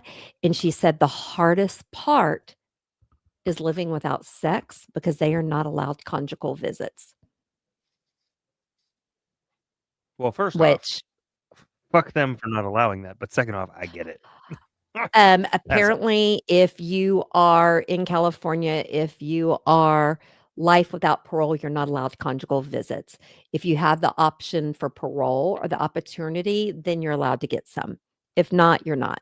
I feel like that's the exact opposite of what should be. That's what I Your think life, too.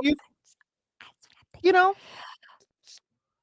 But the brothers have a pending court hearing that was scheduled for March 20th and 21st, but it has been put on hold thanks to Gavin Newsom because Gavin Newsom's orders, he's asking the state parole board to investigate whether the brothers would pose a risk to the public if they are released. Now, what that means, and the only reason I've dug into this, so for those of you that didn't know, we had scheduled to come on live the 20th and 21st with a special guest who's going to be in the courtroom those days and reporting live for us. But they put this on hold because Newsom could decide to release them. Yeah. So if he decides that, there's no reason to have that resentencing hearing. And I just wanted to mention one. It's interesting to me. I almost feel like that does them a disservice. There are far more people, a greater population of people that will be shut up if they go through the process and they're released, versus if somebody who is politically involved or motivated says, let them go. They are, I feel like they're done more of a justice if they're told by the justice system you can go. I would I don't see a agree. benefit to this. I would agree, except the new DA coming in, because his predecessor put this in action and he thinks they should have been released. He is hands down for political reasons saying, no, you should let the jury's decision stand. I don't give a shit what Oh, new evidence has come up. So he is context. politically, so that's the only, because normally I would 100% agree with you. But if this is their Yeah. only chance, they've served 30 years for what they did. Yeah, context is everything. Now I get it. But the media has a lot of other things to say. Yeah. So in terms of the public perception, there were the early media was framing the Menendez brothers, and they painted them as cold-blooded, spoiled killers who murdered their parents for financial gain. They didn't understand the context. It led to widespread public condemnation. Now, the brothers they claimed years of sexual abuse. The public became divided. Some still viewed them as greedy and that they were lying. Others believed to see them as victims who were seeking an escape. Media driven. So the coverage overall of that their emotional breakdowns in court, it swayed some public opinion, but many still doubted their claims due to lack of concrete evidence. They kind of thought the whole like somebody's cutting onions. Yeah, the removal in the second trial, the removal of the cameras from the courtroom, it led to a loss of public engagement, and the media interest shifted from it just shifted because they could no longer be involved in it. And if you can't be involved in it every single day, well, why are we a part of this? We'll wait for the decision at the end. But like the public perception of the Menendez brothers' trials changed over time. And there's so many reasons for this. There's new evidence. There's updated cultural attitudes. There's evolving views on male sexual abuse and how society responds to trauma. There's an acceptance of the above. I mean, maybe they're right. Maybe things have changed. Maybe the punishment they received didn't consider the mitigating factors. And honestly, I don't know if the mitigating factors were even remotely close to being considered in this entire trial, in either of them, to be honest. I mean, the first one, sure, there was a mistrial, but I don't think people were considering any of this stuff. Well, I think as a society, we've grown a little bit in that aspect. But what lessons learned, I think, came out of this is that this trial highlighted the potential for hidden abuse within families that we don't see.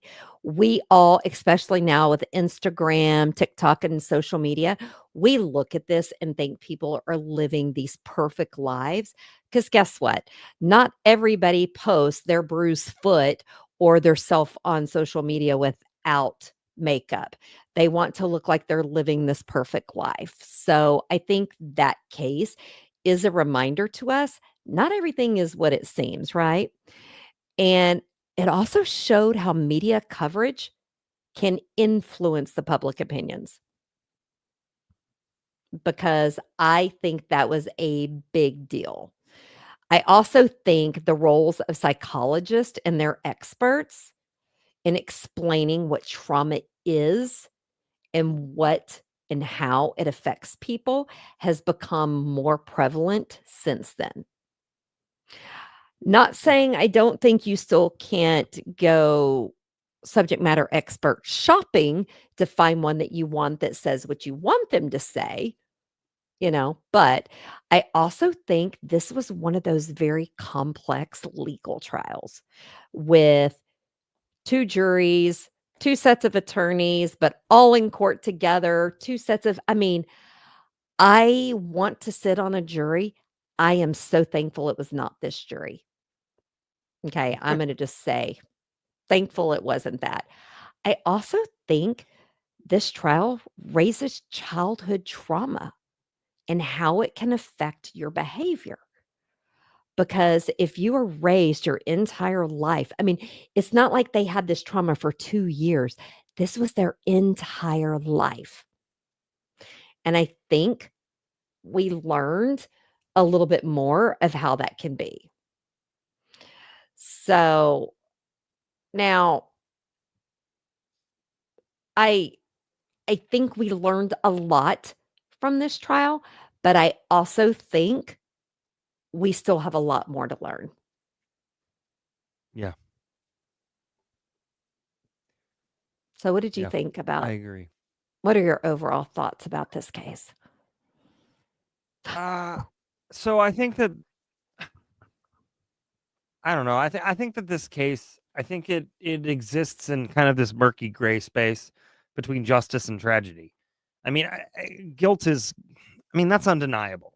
But the full weight of the story is, well, it's kind of unsettled.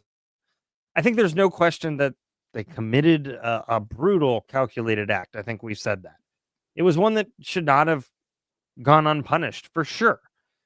But I mean, to look at their actions in isolation, as though they were, I don't know, as though they were merely greedy killers eager to cash in on an inheritance. Well, that's to ignore the deeply complex and painful reality of their upbringing. The abuse they endured and the fear that they lived with every single day. I mean, that causes scars that you can't see on the outside.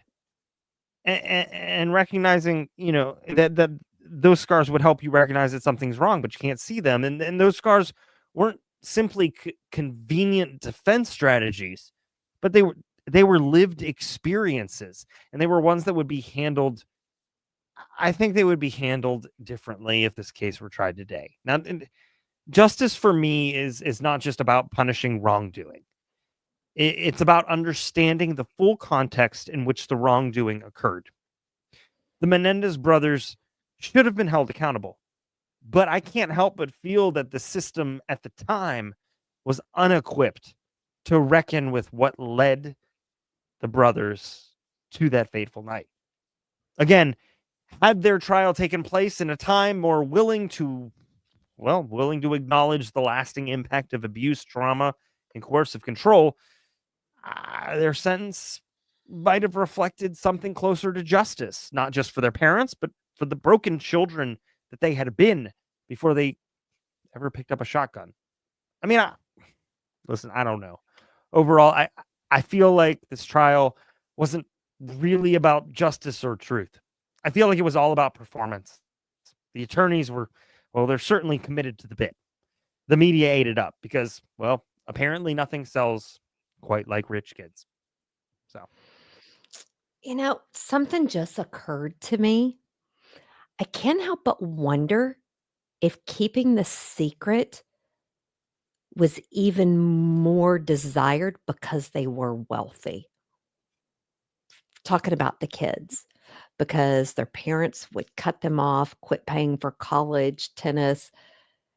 And I mean, that just dawned on me. So I'm sure there was a financial piece. And I want to first say, so that people don't come at me, but if you want to have a conversation, we share my email all the time, because I'm not making excuses or trying to justify what Lyle and Erik did.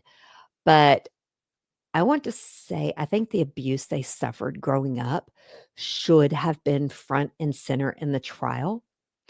And I think the amount of trauma that they received in their own home by their own parents should have been taken into consideration. It's not an excuse, but it should be taken into consideration. I mean, let's stop and look at Gypsy Rose. Totally two different types of cases, but the concept of being abused and trapped by the people who are supposed to love you and keep you safe, I mean, should say a lot. And also by your mother. Yes, I know fathers are important. I'm not saying they're not, but the person who gave birth and brought you into this world and gave you true life should have protected you and taken care of you. I mean, that's just my thoughts. Okay. So I think that should have been taken into consideration. Now, I do think They should have been held accountable for the actions. Okay. I don't think they deserve life in prison without parole. I don't. Okay. I think we also need to look at, very seldom do we hear about people who did good things while in prison. I mean, it's very seldom that you hear they didn't have all of this stuff against them. They weren't bucking the rules. They weren't put into solitary confinement. I think we should look at that. And like I said earlier, I can't help but wonder how much peace they finally found in prison behind bars, knowing that their parents could no longer hurt them. And that right Yeah. there tells you that, in my opinion, they've done their time. Mhm. And Yeah. there's no other parents out there. They're not going to hurt anyone else. No. No. I agree with you wholeheartedly. I think it'll be interesting to see what happened. Oh, What Lady happens Gray is in a little bit. right. I forgot Susan Smith did get a parole Yeah. hearing. I mean, and she murdered her. Oh, yeah, that one's, yeah. She should have gotten life without parole. That was quite a parole hearing, by the way. I know, but I'm just saying she should have not even had the option for parole. So, Yeah. It was those are always like roller coasters of emotions. You're like pissed when they talk, and then the victims start talking again, and you're just like, which makes sense. It's appropriate. now I But did okay, so do. Oh, sorry. I did do an episode about Susan Smith on Dearest Mother's Darkest Secrets that they can go and watch, that we talk about that case. Mhm. That case, or that show is on hiatus right now, but Susan Smith was one that I covered. Awesome. So Yeah, definitely go check that out. next week, Geez. Yes. next week, we have James Altgeld will be on our show as a guest to be interviewed. He is retired police chief, naval police. I mean, he's got so much law enforcement stuff. I'm just going to say law enforcement, and he will share his insight. And so far, it doesn't seem like anything is off the table. So we're going to talk about stuff he did in his career, also his thoughts about defunding police, good cops, bad apples, because as I say all of the time, you can have good people and bad people in any type of job. Okay, let's just be honest. Yeah. Any type of job. Sometimes you got to can't- look at the basket, though. You do. You Maybe do. the basket's but bad. But you can't say the whole police department's bad. You can say, oh, this You spread can. to everybody. But Yeah. it- I don't but know. you We'll can't see. just We'll see make what a happens. general statement and say every law enforcement police department needs to be defunded. That would be like saying all podcasters need to be shut down just because of the two of us. I don't think, you know what? I'd like to make a bolder ripple in a pond, but okay. Well, listen. Hey, listen. Thank you. This has been a marathon. I just want to remind you guys that we're doing the Zizian Cult episode 1 this Sunday at 9 Eastern. If you have any suggestions for cases beyond Zizian or Menendez, etc., if you have something you want talked about, please send case suggestions to producer Tara at tcwtmedia.com. And please like, subscribe, hit the notification bell, because that's a big deal, and become a member, because we do a lot of things for our members. Go ahead. We have a member special coming up, either the 20th or 21st. I forget the date, but we have a special coming up on the 21st at 9 p.m. Eastern for our members only. You thought this went off the rails? That's really going to go off the rails, because it is just all of us sitting and chatting. You get to decide what we talk about. Yep. Also follow us on all social media. And well, you know what? Producer Tara wants to say goodnight because she goes and watches the new Severance episode, so she's ready to go. And so are we. So Terry, I'll let you close out, and then I'll close out. Yes, I just want to say, guys, Please stay safe. Speak up if you see something I'm learning with Midday Missing. We need to be better about speaking up if we see something. And most importantly, Yes. enjoy your wine time and my beautiful pink knives that I'm not going to touch since I cut my finger. Oh, Jesus. All right. Thanks for tuning in, everybody. Please take care of yourselves, your friends, your family, and community. Don't let anybody dull your sparkle, and shine on, you crazy diamonds. Shine on. We'll see you Sunday, 9 p.m. Eastern, 8 p.m. Central.